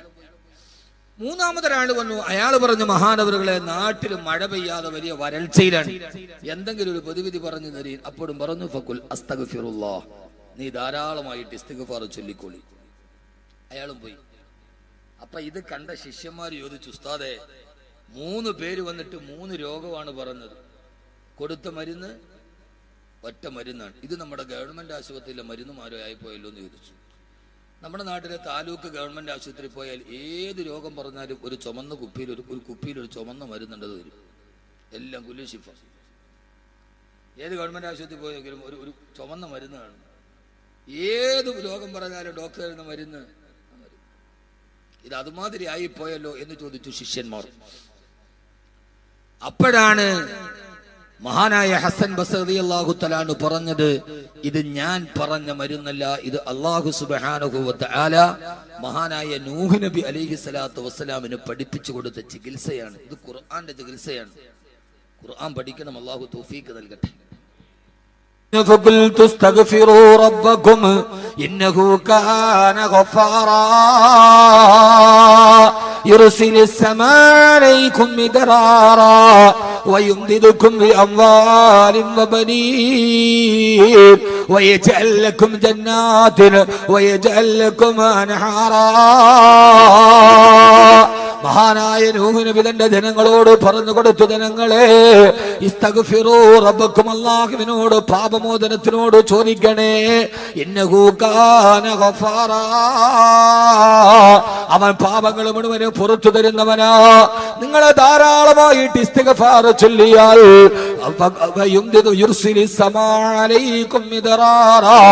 ആകാശലോകത്ത് അല്ലാഹു നിങ്ങൾക്ക് മഴ വർഷിപ്പിച്ചു തരും. രണ്ടാമത് അല്ലാഹു നിങ്ങളെ സമ്പത്ത് നൽകി സഹായിക്കും, നിങ്ങളുടെ കടങ്ങൾ മാറും. 3 വബനീന, നിങ്ങൾക്ക് അല്ലാഹു സന്താനങ്ങളെ തരുമെന്ന് അല്ലാഹുവിന്റെ വിശുദ്ധ ഖുർആൻ. അപ്പോ ഓരോ സഹോദരങ്ങളോട് സഹോദരിമാരോട് കച്ചവടത്തിന് ബുദ്ധിമുട്ടുണ്ടോ, നാട്ടിൽ മഴയില്ലാതുണ്ടോ, മക്കളെ കിട്ടാതിരിക്കുന്നുണ്ടോ, ആദ്യം ചിന്തിക്കേണ്ടത് ഞാൻ ചെയ്ത ഏതോ ഒരു പാപം അല്ലാഹു പുറത്തു തന്നിട്ടില്ല, ആ പാപം പൊറുക്കപ്പെടാത്തത് കൊണ്ടാണ് ജീവിതത്തിന് ബറക്കത്തില്ലാത്തത്. അപ്പൊ പറയും ഞാൻ വ്യഭിചരിച്ചിട്ടില്ല, ഞാൻ കള്ളു കുടിച്ചിട്ടില്ല, ഞാൻ പലിശ മേടിച്ചിട്ടില്ല, ഞാൻ കൊലപാതകം ചെയ്തിട്ടില്ല. അത് മാത്രമല്ല പാപമുള്ളത്. മഹാനായ അൽഖമാ റളിയല്ലാഹു തആല അല്ലാഹുവിന്റെ റസൂലിന്റെ സഹാബിയാ, മരിക്കുന്ന നേരത്ത് കലിമ പറയാൻ ശ്രമിച്ചിട്ട് നാവ് കുടഞ്ഞു പോയി. എന്താ കാരണം? ഉമ്മയെ വേദനിപ്പിച്ചിട്ടുണ്ട്, ഉമ്മയെ വേദനിപ്പിച്ചു എന്ന പാപം പൊറുക്കപ്പെടാതെ കിടന്നപ്പോ അൽഖമയ്ക്ക് കലിമ പറയാൻ കഴിഞ്ഞില്ലെന്ന് നബി മുഹമ്മദ് മുസ്തഫ. അപ്പൊ മാതാപിതാക്കളെ വേദനിപ്പിച്ചിട്ടുണ്ടോ, പാപമാണ്, പൊറുക്കപ്പെടണം. മനസ്സിലാകുന്നുണ്ടോ? മനസ്സിലാകുന്നുണ്ടോ? എന്ത് ഈ പാപം പൊറുക്കപ്പെടണമെന്ന് തന്നെ വാപ്പാനും ഉമ്മാനെയും വേദനിപ്പിച്ചിട്ടുണ്ട്, പാപം പൊറുക്കപ്പെടാതെ കിടക്കുന്നുണ്ട്. മാതാപിതാക്കളെ വേദനിപ്പിക്കരുതേ. പത്തനംതിട്ട ജില്ലയിലെ അടൂർ നഗരത്തില് രാവിലെ മരം കോച്ചു പോലീസുകാര് സ്റ്റേഷനിൽ കൊണ്ടുപോയി. അമ്മയുടെ മക്കളെ വിളിച്ചു വരുത്തി. 8 മക്കളുണ്ടത്രേ. ആ മക്കള് സാധാരണക്കാരനല്ല, പെട്ടിക്കച്ചവടക്കാരനല്ല. ഒരാൾ ഉന്നത വിദ്യാഭ്യാസ വകുപ്പിലെ ജോലിക്കാരനാണ്. ഞാൻ ചിരിച്ചുപോയി. ഉന്നത വിദ്യാഭ്യാസ വകുപ്പ്. മറ്റൊരാള് കൃഷി ഡയറക്ടറാണ്. ഏറ്റവും നല്ല സാലറി വാങ്ങുന്ന ഗവൺമെന്റ് ജോലി വാങ്ങിച്ചു കൊടുത്ത ആ 8 മക്കളും ഒരേ സ്വരത്തിൽ പറഞ്ഞു, ഞങ്ങളുടെ അമ്മയെ ഞങ്ങൾക്ക് വേണ്ട. തെരുവിൽ കിടന്നിട്ട് വിറങ്ങലിച്ച് കിടക്കുന്ന അമ്മ. ആ പോലീസ് ഉദ്യോഗസ്ഥൻ ചോദിച്ചു, അത്ര അമ്മേ 8 മക്കളും ഒരേപോലെ വേണ്ടെന്ന് പറയാൻ നിങ്ങൾ എന്ത് തെറ്റാണ് ആ മക്കളോട് ചെയ്തതെന്ന് ചോദിച്ചപ്പോ അമ്മ പറഞ്ഞ മറുപടി, സാറേ ഒരൊറ്റ തെറ്റേ ഞാൻ ചെയ്തിട്ടുള്ളൂ, അത് മറ്റൊന്നുമല്ല. 8 പ്രാവശ്യം മരണത്തിന്റെ വേദന സഹിച്ച് ഞാൻ ഈ 8 പേരെ പെറ്റൂന്നല്ലാതെ തെറ്റുപോലും ഞാൻ ചെയ്തിട്ടില്ലെന്ന് കേരളത്തിന്റെ അമ്മ മറുപടി പറഞ്ഞു അത്രേ. ഈ കാലഘട്ടത്തിലാണ് ഞാൻ വാദു പറയുന്നത്. മാതാപിതാക്കളുടെ മനസ്സിനെ അകാരണമായി വേദനിപ്പിച്ചിട്ടുണ്ടോ? വല്ലാഹി നീ എത്ര പൊന്തിയാലും മരിക്കുന്ന സമയത്ത് കലിമ പറയാൻ കഴിയില്ല. ആ പാപം പൊറുക്കപ്പെടാതെ കടന്നെങ്കിൽ ഹബീബായ നബി മുഹമ്മദ് മുസ്തഫ സല്ലല്ലാഹു അലൈഹി വസല്ലമ ഭർത്താവിന്റെ മനസ്സ് വേദനിപ്പിച്ചിട്ടുണ്ടോ? ഭർത്താവ് അറിയാതെ വേറൊരു പെണ്ണുമായി ആണുമായി ബന്ധമുണ്ടോ? ഭാര്യ അറിയാതെ വേറൊരു പെണ്ണുമായി ബന്ധമുണ്ടോ? ഇത് പൊറുക്കപ്പെടണം. ഇതൊക്കെ പാപമാണ്. ഭർത്താവ് അറിഞ്ഞിട്ടില്ല, എന്നാൽ വേറൊരാളുമായിട്ട് ബന്ധമുണ്ട്, അതറിഞ്ഞ ഭർത്താവിന്റെ മനസ്സിന് വേദന ഉണ്ടാവൂലേ? നിങ്ങൾ കൈകൊട്ടിച്ചിരിക്കോ? എന്ത് മനസ്സിൽ? ഭർത്താവ് ഗൾഫിലാണ്, അല്ലെ ഭർത്താവ് ഇല്ല. നാട്ടിൽ വന്നപ്പോ ആളുകൾ പറഞ്ഞു ഭാര്യയെ കുറിച്ച്. അത് കേട്ടിട്ട് ഭർത്താവിന്റെ മനസ്സിന് വേദന ഉണ്ടായി. അത് പൊറുക്കപ്പെടണം പെങ്ങന്മാരെ. അത് പൊറുക്കപ്പെട്ടില്ലെങ്കിൽ വിഷയമാണ്. ഭർത്താവിന്റെ മനസ്സിനൊരു വേദന ഉണ്ടായാൽ ആ വേദന നമ്മൾ മാറ്റണം. ഒരിക്കൽ ഹബീബായ നബി മുഹമ്മദ് മുസ്തഫ, ഉറക്കെ പറയുന്ന ആദരവായ പ്രവാചകൻ നബി മുഹമ്മദ് മുസ്തഫ സല്ലല്ലാഹു അലൈഹി വസല്ലമ, അള്ളാഹുവിന്റെ റസൂലിന്റെ മനസ്സ് വേദനിച്ചു. ആയിഷ ബീവി പൊട്ടിക്കരഞ്ഞു, തന്റെ ഭർത്താവ് പൊരുത്തപ്പെട്ടു കൊടുക്കുന്നവർ. ചരിത്രൻ. ഒരിക്കൽ ഹബീബായ റസൂലുള്ളാഹി സ്വല്ലല്ലാഹു അലൈഹി വസല്ലമയ്ക്ക് ഏറ്റവും ഇഷ്ടം ആയിഷ ബീവിയോടാണ്. എപ്പോഴും സഞ്ചരിക്കുന്ന ആയിഷ ബീവിയുടെ ഒട്ടകക്കെട്ടിലാണ് ഏറ്റവും കൂടുതൽ സമയം ചെലവഴിക്കുന്നത് ആയിഷ ബീവിയുടെ കൂടെയാണ്. എന്തുകൊണ്ട് അങ്ങനെ ചെലവഴിക്കാൻ കാരണം? ഇപ്പൊ നിങ്ങളോടൊരു ഹൈന്ദവ സഹോദരൻ, ഒരു ക്രൈസ്തവ സഹോദരൻ ചോദിക്കുക, നിങ്ങളുടെ നബിക്ക് 11 ഭാര്യമാരുണ്ട്, എല്ലാ ഭാര്യമാരോടും തുല്യതയോടെ പെരുമാറണമെന്നല്ല നബിയങ്ങൾ പറഞ്ഞത്. എന്നിട്ടും ഏറ്റവും കൂടുതൽ ചെലവഴിച്ചത് ആരുടെ കൂടെയാണ്? ആയിഷ ബീവിയാണ്. ഏറ്റവും പ്രായം കുറഞ്ഞ ഭാര്യ, കന്യകയായ ഭാര്യ. അപ്പൊ അത് നബിതങ്ങൾ പറഞ്ഞതിന് വിരുദ്ധമല്ലേ എന്ന് ചോദിച്ചാൽ നിങ്ങൾ എന്ത് മറുപടി പറയും? പറയും.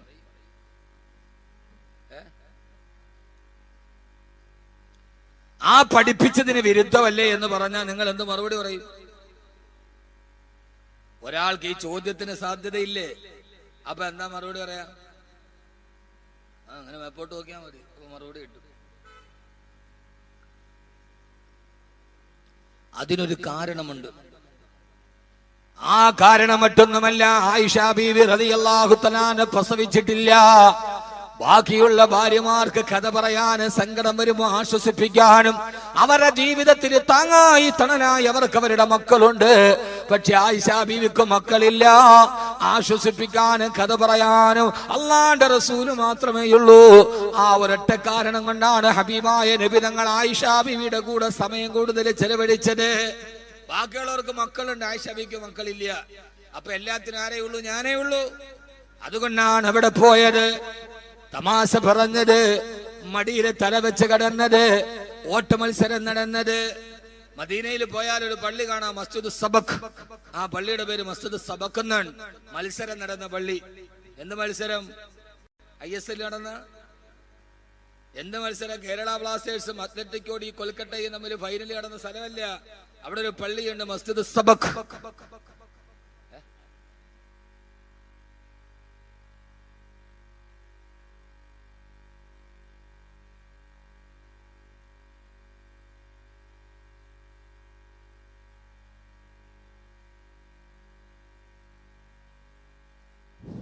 ഞാൻ കുറെ നേരം കൊണ്ട് ചിന്തിക്കുന്നുണ്ട് മൈക്കിന് എന്ത് പറ്റി. ആദ്യ മൈക്ക് നല്ല മൈക്കായിരുന്നു, പിന്നെ അതിന്റെ കോയിൽ പോയി നൽകി. കുറച്ചുകൂടി ബേസ് കൊണ്ട് ബേസ്. ആദരവായ പ്രവാചകൻ നബി മുഹമ്മദ് മുസ്തഫ ശരിയായില്ല സല്ലല്ലാഹു അലൈഹി വസല്ലമ മത്സരം നടത്തിയ പള്ളിയാണ്. ഏത് മത്സരം? ആയിഷ ബിയായിട്ട് ഓട്ട മത്സരം നടത്തി. ആദ്യ മത്സരം നടന്നു, ആയിഷ ബീവി നബി തങ്ങളെ തോൽപ്പിച്ചു. പിന്നീട് ആയിഷ ബീവി പറയാവലം മസ്ദാദ ലഹ്മി, എന്റെ ശരീരത്തിൽ കുറച്ച് ഇറച്ചിയൊക്കെ വെച്ചു, എനിക്ക് തൂക്കം കൂടി, വണ്ണം കൂടി. എന്ത് രസമാ കേൾക്കാൻ. വലം മസ്ദാദ ലഹ്മി, എനിക്കൊരൽപ്പം ഇറച്ചിയൊക്കെ വെച്ചു, എനിക്കൊരൽപ്പം വണ്ണം കൂടി. അത് കണ്ടപ്പോ നബി ഞങ്ങൾ പറഞ്ഞു, ആയിഷ ഇന്ന് നമുക്കൊന്ന് ഓടിയാലോ? അന്ന് ആയിഷ ബീവിക്ക് വണ്ണം കുറവാണ്, അപ്പൊ തോപ്പിച്ചു. വലമ്മസ്ദാദ ലഹ്മി, എന്റെ ഇറച്ചി കൂടിയപ്പോ വീണ്ടും ഞാൻ നബിയും കൂടെ ഓടി, ഞാൻ തോറ്റുപോയി. വണ്ണം കൂടി കൊണ്ട് ഓടാൻ പറ്റിയില്ല. മസ്ജിദ് സബക്. ഭാര്യയും ഭർത്താവും തമ്മിൽ ഇങ്ങനെ ചില കെമിസ്ട്രിയൊക്കെ ഉണ്ടാവണം. വല്ലപ്പോഴും ഒരു ഓട്ട മത്സരമൊക്കെ നടത്തണം വീടിന്റെ മുറ്റത്ത്, ആരും കാണാതെ. അയലോക്കങ്കാര് കാണരുത്, കണ്ടാ തെറ്റിദ്ധരിക്കും. സുന്നത്താണ്.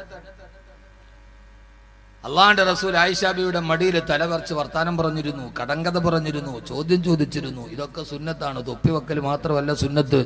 നീ വലിയ അവറുകളായിട്ട് ഇങ്ങനെ അങ്ങ് നടന്നാ പോരാ. ഞാൻ ആരാ? ഞാൻ വലിയ അവറുകളാണ്. ഒരു വെള്ള മുണ്ട് കൊടുത്ത് വെള്ള ഷർട്ട് ഇട്ട് കതറൊക്കെ മുക്കി, അത് പശയൊക്കെ മുക്കിയിട്ട് അവൻ ഏതു സമയത്ത് ഒരു ഐഫോൺ ഇങ്ങേച്ച വീട്ടില് മറ്റൊരു ഗാലക്സി S7 ഇവിടെ. ഹലോ ഹലോ, DCC പ്രസിഡന്റ് അല്ലേ, സെക്രട്ടറി അല്ലേ?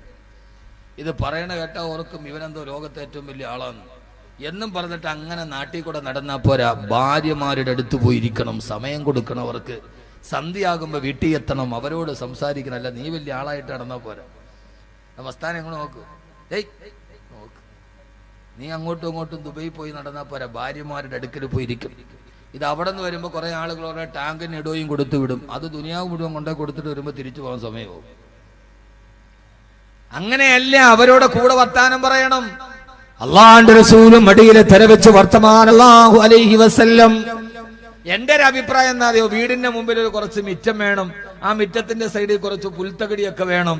രാത്രിയിൽ മക്കളൊക്കെ കിടന്നുറങ്ങി, അമ്മായിയപ്പനും അമ്മായിയമ്മയൊക്കെ ഉറങ്ങി, ഭാര്യയും ഭർത്താവും കൂടി പോയി രാത്രിയിൽ പോയി ആ പുല്ലിന്റെ മുകളിൽ ഇരുന്ന് അവര് പരസ്പരം കുറച്ചേരം വർത്താനൊക്കെ പറയണം. വല്ലപ്പോഴൊക്കെ, എന്നുമല്ല വല്ലപ്പോഴും ഒക്കെ. അള്ളാഹു തൗഫീഖ് തരട്ടെ. അങ്ങനെയുള്ള വീടൊക്കെ വെക്കണം കേട്ടോ. എന്റെ അഭിപ്രായം അതാണ്. എന്റെ അഭിപ്രായത്തിനോട് യോജിക്കാം വിയോജിക്കാം. ഒരു ചെറിയ വീടാണ്, എന്നാലും ഇവിടെ ഒരു ചെറിയ സ്ഥലത്ത് കുറച്ച് ചെടിയൊക്കെ നട്ട്, പുല്ലില്ല, നമ്മൾ തന്നെ കുറച്ച് ചെടിയൊക്കെ നട്ട് അവിടെ പോയി ഭാര്യയും ഭർത്താവും കൂടി അവിടെ പോയിരുന്ന്, മക്കളൊക്കെ ഉറങ്ങി, അമ്മയൊക്കെ ഉറങ്ങി, ഭാര്യയും ഭർത്താവും കൂടി അവിടെ പോയിരുന്ന് കുറച്ചു നേരം വർത്താനം പറഞ്ഞു. അവങ്ങൾക്ക് വലിയ സന്തോഷമാവും. പക്ഷെ ഭാര്യയും ഭർത്താവും ഒന്നിച്ചിരുന്ന് അവിടെ ഇന്ന് വർത്താനം പറയുമ്പോൾ ഈ അമ്മായിയമ്മ എന്ന് പറയുന്ന സാധനം ഇങ്ങനെ മതിലിന്റെ മുകളിൽ കൂടെ ഓന്ത് നോക്കുമ്പോൾ ഒളിഞ്ഞു നോക്കരുത്. ഭാര്യയും ഭർത്താവും കൊണ്ട് അവിടെ നിന്ന് പറയാ ഇതിപ്പോ ഇവളെന്താ ഇവന്റെ വെച്ചൂല. ഹബീബായ നബി സല്ലല്ലാഹു അലൈഹി വസല്ലം അതൊക്കെ ചെയ്യാറുണ്ടായിരുന്നു. അള്ളാഹുവിന്റെ പ്രവാചകന്റെ ഭാര്യമാരുടെ ഇടയിൽ അങ്ങനെ ചില സംസാരങ്ങൾ ഉണ്ടായിരുന്നു. ഒരിക്കൽ അള്ളാഹുവിന്റെ റസൂല് 11 ഭാര്യമാരെയും വിളിച്ചുകൂട്ടി അടുത്തിരുത്തി. എന്താ നബി എല്ലാരെയും കൂടെ വിളിച്ചത്? എന്നിട്ട് നബി സല്ലല്ലാഹു അലൈഹി വസല്ലം 12 ഭാര്യമാരുണ്ടായിരുന്ന ഒരാളുടെ ജീവിതത്തിൽ അദ്ദേഹം അനുഭവിച്ച ദുഃഖത്തിന്റെ ഒരു കഥ പറഞ്ഞു കൊടുത്തു. 11 ഭാര്യമാരെയും കൂട്ടി അടുത്തിരുത്തി. എന്നിട്ട് ബനു ഇസ്രായേലുള്ള 12 ഭാര്യമാരുള്ള ഒരാൾ അയാൾ അനുഭവിച്ച ത്യാഗവും ബുദ്ധിമുട്ടും നബി ഞങ്ങൾ പറഞ്ഞു കൊടുത്തു. അപ്പൊ ആയിഷ ബീവി ചോദിച്ചു, നബിയെ ഇതിപ്പോ എന്തിനാ ഞങ്ങളോട് പറയണം? അപ്പൊ അല്ലാഹുവിന്റെ റസൂൽ ചുമ്മാ പറഞ്ഞാണ്. ഇതാണ് മുത്ത് റസൂൽ, ഇതാണ് മുത്ത് റസൂൽ സല്ലല്ലാഹു അലൈഹി വസല്ലം. ഇതേപോലെ ഒരു ദിവസം ഹഫ്സ റളിയല്ലാഹു അൻഹാ ആയിഷ ബീവിയോട് പറഞ്ഞു, ഹഫ്സ നമുക്ക് അല്ലാഹുവിന്റെ റസൂലിനെ നമുക്കൊന്ന് പറ്റിക്കാം ഹഫ്സ. എന്താണ് പറ്റിക്കാൻ? അവർ രണ്ടുപേരും കൂടെ ചെറിയൊരു ഉപായം പ്ലാൻ ചെയ്തു. ഞാനത് പറഞ്ഞുതരാം, അല്ലാഹു തൗഫീഖ് നൽകട്ടെ. ഇൻഷാ അല്ലാഹ് ഈ പരിപാടിയുടെ വിജയത്തിനു വേണ്ടി സംഘാടകർ ഒരു ബക്കറ്റുമായിട്ട് നിങ്ങളുടെ മുമ്പിൽ വരും.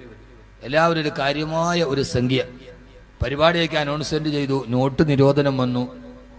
ആ നോട്ട് നിരോധനത്തിന്റെ ഇടയിൽ സംഘാടകർക്ക് സാമ്പത്തികമായി വലിയൊരു പ്രയാസമുണ്ട്. പ്രസന്റ് ചെയ്യുന്ന പഠിക്കണം.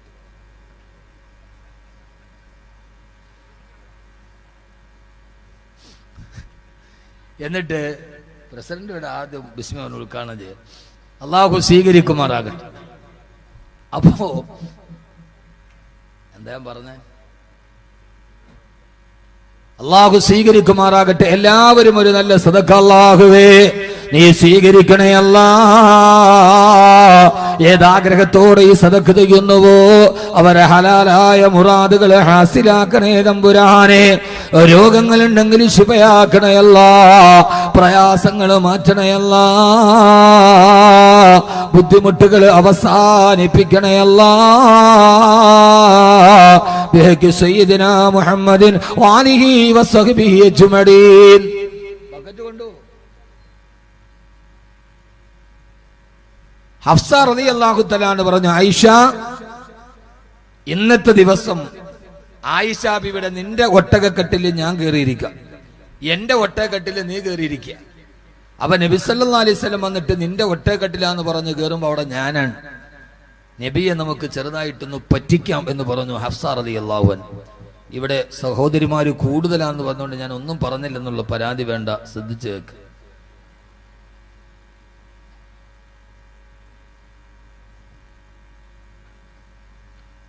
അങ്ങനെ മഹദിയായ ഹഫ്സ റളിയല്ലാഹു അൻഹ ആയിഷ ബീവിയുടെ ഒട്ടകക്കെട്ടിൽ കയറി. മഹാനായ നബി സല്ലല്ലാഹു അലൈഹി വസല്ലമ യാത്ര പോവാൻ ആയിഷ ബീവിയുടെ കട്ടിലോട്ട് കയറിയപ്പോ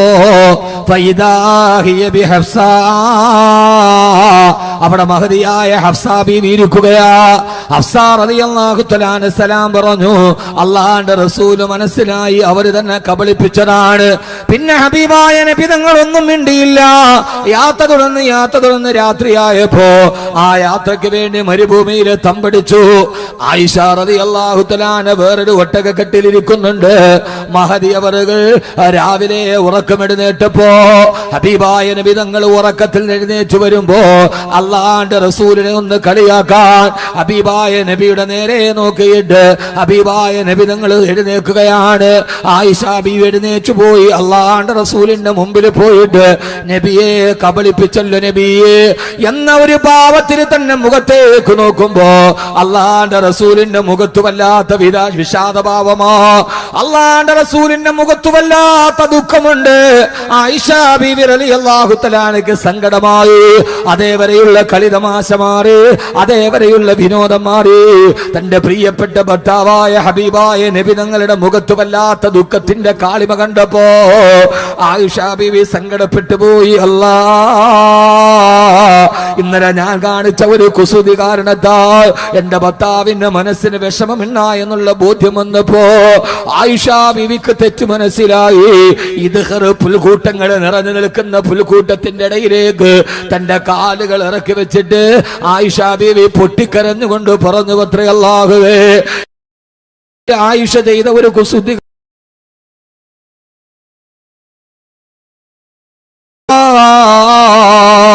എന്റെ ഭർത്താവിന്റെ മനസ്സ് ഞാൻ വേദനിപ്പിച്ചതുകൊണ്ട് ഇത് പുൽക്കൂട്ടത്തിന്റെ ഉള്ളിൽ നിന്നൊരു പാമ്പോ തേളോ കടന്നു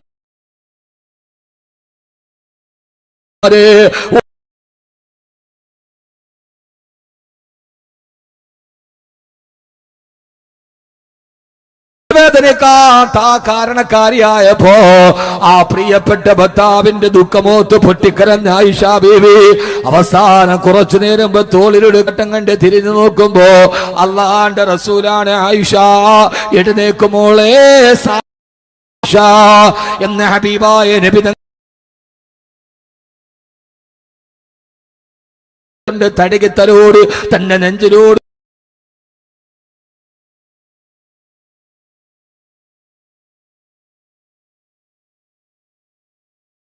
ആയിഷ റളിയല്ലാഹു അൻഹയെ പോലെ സമയത്തിന്റെ പരിമിതി കൊണ്ട് ഞാൻ ഓർമ്മിപ്പിക്കട്ടെ, നമ്മൾ ചെയ്യുന്ന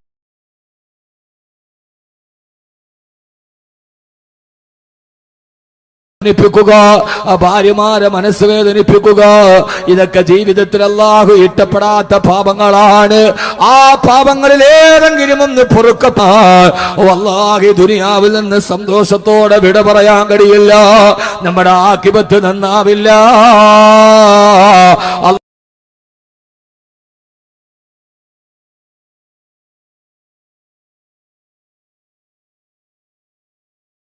നമ്മുടെ ആഖിബത്തിന് തടസ്സമായി നിൽക്കുന്ന, നമ്മുടെ ആഖിബത്ത് നന്നാവാ തടസ്സമായി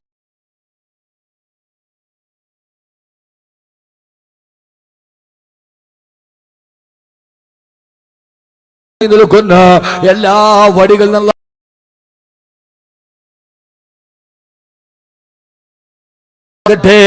അതുകൊണ്ട് എന്റെ പ്രിയപ്പെട്ട സഹോദരിമാരോട് ഈ വിഷയത്തിന്റെ പരിസമാപ്തി കുറിച്ചുകൊണ്ട് ഈ വിനീതന് പറയാനുള്ളത്, തെറ്റ് ചെയ്യാത്തവര് വളരെ കുറവാ.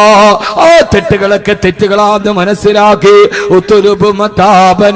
പിന്നെ ദാമത്തി മുക്കിലി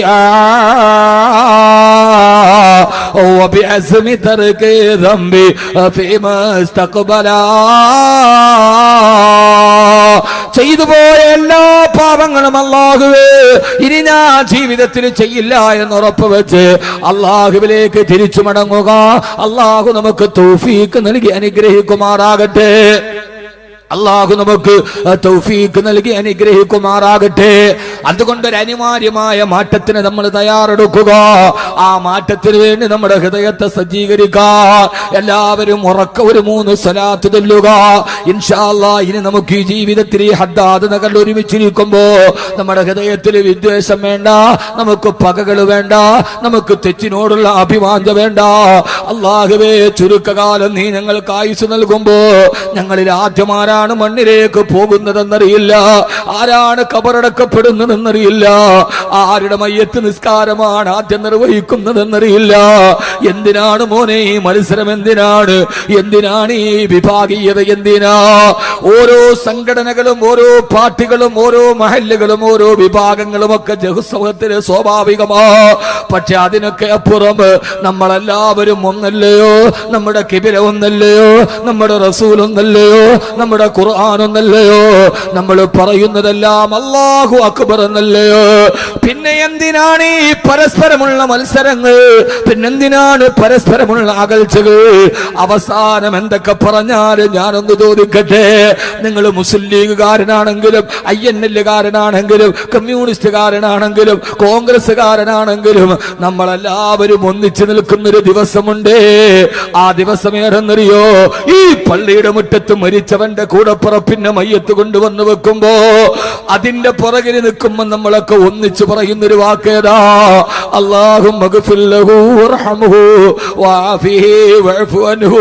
ഇന്നലെ വരെ എന്റെ കൂടെ കലഹിച്ച് നടന്നവൻ, ഇന്നലെ വരെ എന്റെ മറുഭാഗത്ത് നിന്നവൻ, അവൻ ഇന്ന് വിട പറയുന്നു. അല്ലാഹുവേ, 6 അടി മണ്ണിലേക്ക് പോകുന്ന സമയത്ത് മനസ്സിൽ നമുക്ക് ദുഃഖം വരാൻ പറ്റുമോ? അതുകൊണ്ട് എന്റെ പ്രിയപ്പെട്ട ഹദ്ദാദ് നിവാസികളോട്, എന്റെ പ്രിയപ്പെട്ട ഞാൻ അറിഞ്ഞ ഞാനിത് പറയുന്നത് മനസ്സിൽ തൊട്ടിട്ടാണ്. കാസർഗോഡ് ജില്ലയിൽ ഈ വിനീതൻ പ്രഭാഷണത്തിന് വരുമ്പോ ഏതാണ്ട് ആദ്യം തന്നെ ഞാൻ വന്ന് സംസാരിച്ചു പോയൊരു നാടാണിത്. പക്ഷെ ഇപ്പൊ ചില വാക്കുകളൊക്കെ കേൾക്കുമ്പോ, ചില വാർത്തകൾ കേൾക്കുമ്പോ വല്ലാഹി നിങ്ങളുടെ ഒരു സഹോദരന്റെ രീതിയിൽ മനസ്സിൽ വിഷമം തോന്നാറുണ്ട്. എന്റെ പ്രിയപ്പെട്ട ഹദ്ദാദുകാരെ, ഒരൊറ്റ വാക്ക് ഞാൻ പറയട്ടെ, അലൈക്കുമൽ ജമാ, അലൈക്കുമൽ ജമാ, അലൈക്കുമൽ ജമാ. നിങ്ങൾ നിങ്ങളുടെ ജമാഅത്തിനെ മുറുകെ പിടിക്കണേ. ഹബീബായ നബി തങ്ങൾ പറഞ്ഞത് നിങ്ങൾക്ക് യോജിക്കാൻ കഴിയണോ, അത് നിങ്ങളുടെ ജമാഅത്തിന്റെ കീഴിൽ യോജിക്കാൻ കഴിയണേ. അലൈക്കുമൽ ജമാ, നിങ്ങൾ തമ്മിൽ യോജിക്കാൻ കഴിയണേ. ആ യോജിക്കാൻ കഴിയുന്ന പൊതു സംവിധാനമാണ് ജമാഅത്ത്.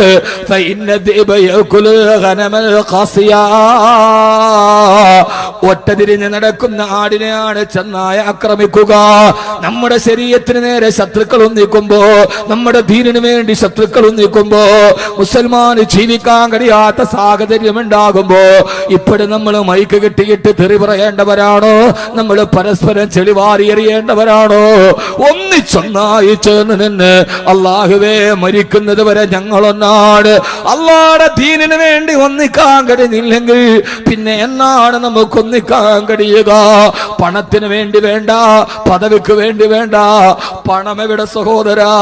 20,000 കോടി രൂപ ബാക്കി വെച്ച പെണ്ണാണ് ജയലളിത പോയി കിടന്നത് 6 അടി മണ്ണിലാണ്. നീ കുറെ കോടികൾ ഉണ്ടാക്കിയിട്ടത് തട്ടിച്ചിട്ടാകട്ടെ, വെട്ടിച്ചിട്ടാകട്ടെ, നേരായ മാർഗത്തിലാകട്ടെ, കുറെ പച്ചനോട്ടിന്റെ തിളക്കമുണ്ടായിട്ട് കാര്യമെന്താ? കാര്യമെന്താ നിനക്കുള്ളത്? കബറിൽ പോയി കിടക്കേണ്ട ശരീരമല്ലേ?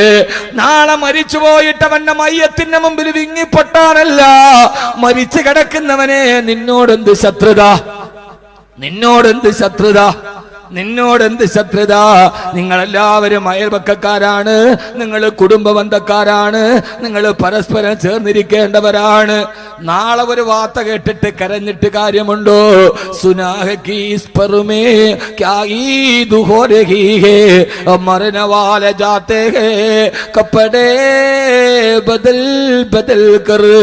രാവിലെ ഉറക്കത്തിൽ എഴുന്നേറ്റപ്പോ എന്റെ തൊട്ടടുത്ത കൂട്ടുകാരൻ, അവൻ എന്റെ എതിരാളിയാണ്, അവൻ എന്റെ ശത്രുപക്ഷത്തുള്ളവനാണ്. അവന്റെ വീട്ടിൽ നീലട്ടാർപ്പായ വലിച്ചു കെട്ടിയിട്ടുണ്ട്. ആളുകൾ കൂട്ടം കൂടി നിൽക്കുന്നുണ്ട്. വന്നവരുടെ കയ്യിൽ വെള്ള വസ്ത്രങ്ങൾ ഇരിക്കുന്നുണ്ട്. ഞാൻ കണ്ണു തിരുമ്മി നോക്കി, എന്ത് പറ്റിപ്പോയി? അവിടെ പെരുന്നാളിന്റെ ആഘോഷമാണോ? അതല്ല അവന്റെ കല്യാണത്തിന്റെ ദിവസമാണോ? ഇന്നലെ വരെ കണ്ടവനവൻ എന്നോട് പറഞ്ഞില്ലല്ലോ.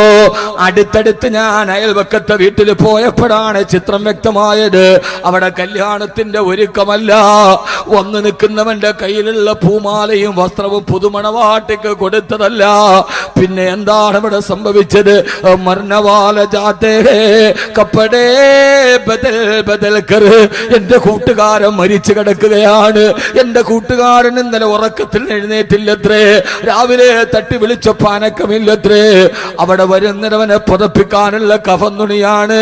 അവിടെ ഇരിക്കുന്നവരുടെ കയ്യിലുള്ളത് അവന്റെ ശരീരത്തിൽ വെക്കാനുള്ള റീത്തുകളാണ്. എന്റെ പൊന്നുമോനെ, മരിച്ചു കഴിഞ്ഞിട്ട് മുകളിൽ കൊണ്ടുപോയി റീത്ത് വെച്ചിട്ട് കാര്യമെന്താ? തടവാ ഉസ്താദ് പൊതിച്ചതുപോലെ ഇരുമ്പിന്റെ ഉലക്ക വിഴുങ്ങി എന്നാൽ പിന്നെ ചുക്കിന്റെ വെള്ളം അതിനു മതിയോ പൊന്നേ? ഇരുമ്പിന്റെ ഉലക്ക വിഴുങ്ങി എന്നാൽ പിന്നെ ചുക്കിന്റെ വെള്ളം അതിനു മതിയോ പൊന്നേ? എല്ലാ കൊള്ളരുതായ്മയും ചെയ്തിട്ട് അവസാനം മരിച്ചിട്ട് നെഞ്ചിന്റെ മുകളിൽ റീത്ത് വെച്ചാൽ നിനക്കെന്ത് പുണ്യം കിട്ടാനാ? ജീവിതത്തിൽ സൽക്കർമ്മം ചെയ്യണം. എന്റെ കൂട്ടുകാരൻ മരിച്ചു പോയല്ലോ, അവനെ വെള്ളത്തുണിയിൽ പൊതിഞ്ഞല്ലോ, അവന്റെ മുകളിലേക്ക് ആളുകൾ, അവന്റെ ഭാര്യ കരയുന്നുണ്ടല്ലോ, അവന്റെ പൊന്നുമക്കള് പൊട്ടിക്കരയുന്നുണ്ടല്ലോ. ഇന്നലെ വരെ അവന്റെ ഭാര്യ മരിക്കണമെന്ന് ഞാൻ ആഗ്രഹിച്ചിരുന്നു, അവന്റെ കച്ചവടം തകരണമെന്ന് ഞാൻ ആഗ്രഹിച്ചിരുന്നു. പക്ഷേ എന്റെ കൂട്ടുകാരനെ മയ്യത്തെടുത്തപ്പോ അവൻ അവന്റെ മക്കള് വാതിൽ പിറകിൽ നിന്നിട്ട് വിളിക്കുന്നുണ്ട് ഉപ്പാ. ആ വിളി കേട്ടാൽ അലിയാത്ത ഹൃദയമേതാ ഉള്ളത്? വസാറബനൂക ഐതാമൻ സിഗാറാ വഅനക ഇർസകൽ ബഅലുൽ ജദീദു. അവന്റെ മക്കള് കിടന്ന് ഉപ്പാന്ന് വിളിക്കുന്നുണ്ട്. അവന്റെ ഭാര്യ പൊട്ടിക്കരയുന്നുണ്ട്. അല്ലാഹുവേ എനിക്ക് സഹായിക്കും, ഇവനെ സഹായിക്കാൻ കഴിഞ്ഞില്ലല്ലോ.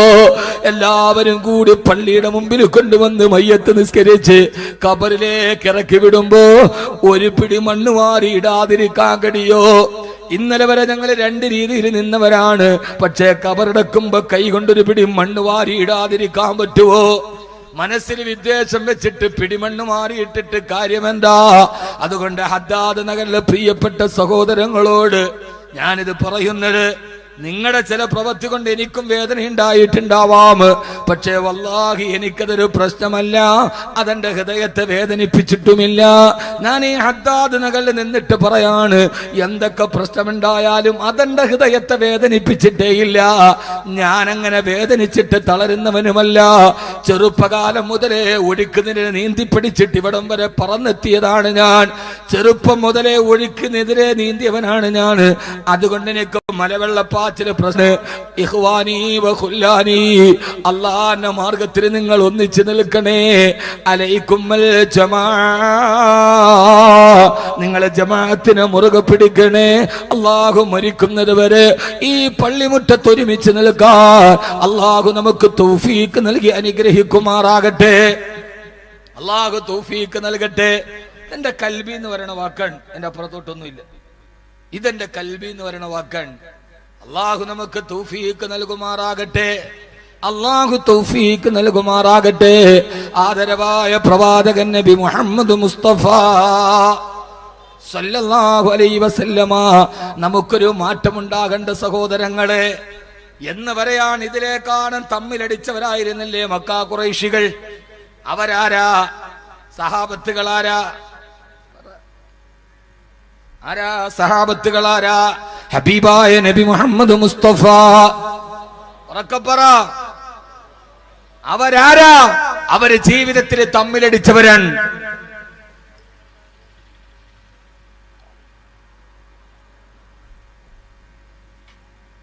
അവരെ ജീവിതത്തിൽ തമ്മിലടിച്ചവരാണ്.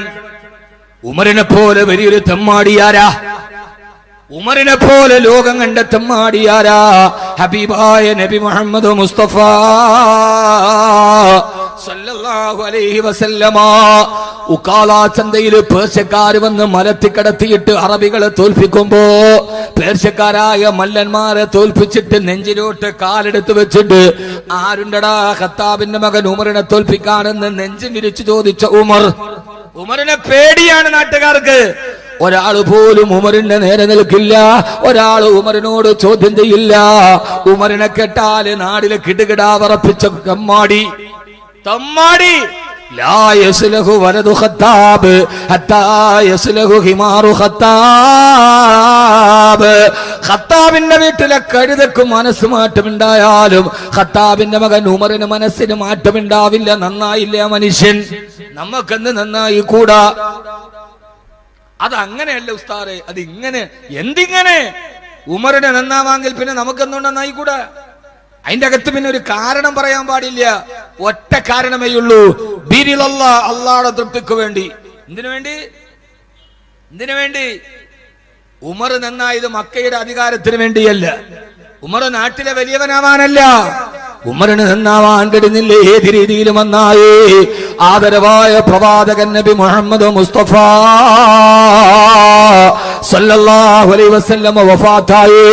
മഹാനായ നബി സല്ലല്ലാഹു അലൈഹി വസല്ലമയുടെ ഭൗതിക ശരീരം ആയിഷ റളിയല്ലാഹു തആല വീട്ടിൽ കൊണ്ടുപോയി വെക്കുമ്പോ സഹാബത്ത് പറഞ്ഞു, തൂഫിയ റസൂലുള്ളാഹ്. മഹാനായ അബൂബക്കർ റളിയല്ലാഹു തആല അൻഹു ഹബീബായ നബി തങ്ങളുടെ ശരീരത്തിന്റെ ചാരത്ത് വന്ന് നിന്നിട്ട് അബൂബക്കർ റളിയല്ലാഹു അൻഹു പറഞ്ഞു, മുത്ത് നബിയേ സല്ലല്ലാഹു അലൈഹി വസല്ലം, ഇതെന്തോ ഒരു അത്ഭുതമാണ് നബിയേ. അങ്ങ് ജീവിച്ചിരുന്നപ്പോഴും സുഹൃതമാണ്, അങ്ങ് ജീവിച്ചിരുന്നപ്പോഴും സുഗന്ധമാണ്, അങ്ങ് വിട പറയുമ്പോൾ സുഗന്ധം മാറിയിട്ടില്ലല്ലോ നബിയേ. എന്തോ ഒരു സുഗന്ധമാണ് അങ്ങയുടെ ശരീരത്തിൽ നിന്ന് വരുന്നത് നബിയേ എന്ന് പറയുമ്പോഴാണ് കരഞ്ഞ് കലങ്ങിയ കണ്ണുമായി കോപാക്രാന്തനായി ഉമർ വന്നത്. അല്ലാഹുവിന്റെ റസൂലിന്റെ ശരീരത്തിന്റെ ചാരത്ത് വന്നത് മുഖത്തേക്ക് നോക്കിയിട്ട് ഇങ്ങനെ പൊട്ടിക്കരയുമ്പോ ആരോ വിളിച്ചു പറഞ്ഞു, ഉമറേ തൂഫിയ റസൂലുള്ളാഹ്, അല്ലാഹുവിന്റെ റസൂൽ നമ്മളെ വിട്ടുപോയി ഉമറേ. ആ സമയത്ത് തന്റെ അറയിൽ കിടന്ന വാളൂരിയെടുത്തിട്ട് ആരെങ്കിലും എന്നെ ഹബീബായ മുത്തു വിട പറഞ്ഞെന്ന് പറഞ്ഞാൽ പറയുന്നവന്റെ കരുത്ത് ഞാൻ വെട്ടിയരിയുമടാ. അതാതുകാരെ, ആരായി പറയുന്നത്? ഈ മനുഷ്യന്റെ തലയെടുക്കാൻ ഊരിപ്പിടിച്ച വടിവാളുമായി പോയ അതേ മനുഷ്യനാണ്. ഞാൻ കൊല്ലാൻ പോയ ആളാരോ അദ്ദേഹം വധിക്കപ്പെട്ടെന്ന് പറഞ്ഞാൽ പറയുന്നവന്റെ കഴുത്ത് ഞാൻ വെട്ടിയെടുക്കുമെന്ന് ഭ്രാന്തനെ പോലെ ഉടവാള് വീശിയെറിയുമ്പോ അബൂബക്കർ റളിയല്ലാഹു തആല അൻഹു വന്നു ഉമറിന്റെ മുത്തടിയിലേക്ക് കൈവച്ചിട്ട്, ഉമറേ ഹബീബായ നബി തങ്ങൾ നമ്മളെ വിട്ടുപോയി ഉമറേ. ബഹുമാനപ്പെട്ട ഉമർ റളിയല്ലാഹു തആല അൻഹു അബൂബക്കർ റളിയല്ലാഹു അൻഹുവിന്റെ നെഞ്ചിലേക്ക് ചാന്ന് കടന്ന് കൊച്ചുകുട്ടിയെ പോലെ, അബൂബക്കറേ ഹബീബായ മുത്ത് നമ്മളെ വിട്ടുപോയിട്ടില്ല. മൂസാ നബി അല്ലാഹനെ കാണാൻ പോയിട്ട് 40 ദിവസം കഴിഞ്ഞ് തിരിച്ചു വന്നതുപോലെ നമ്മുടെ റസൂലുള്ള തിരിച്ചു വരും അബൂബക്കറേ.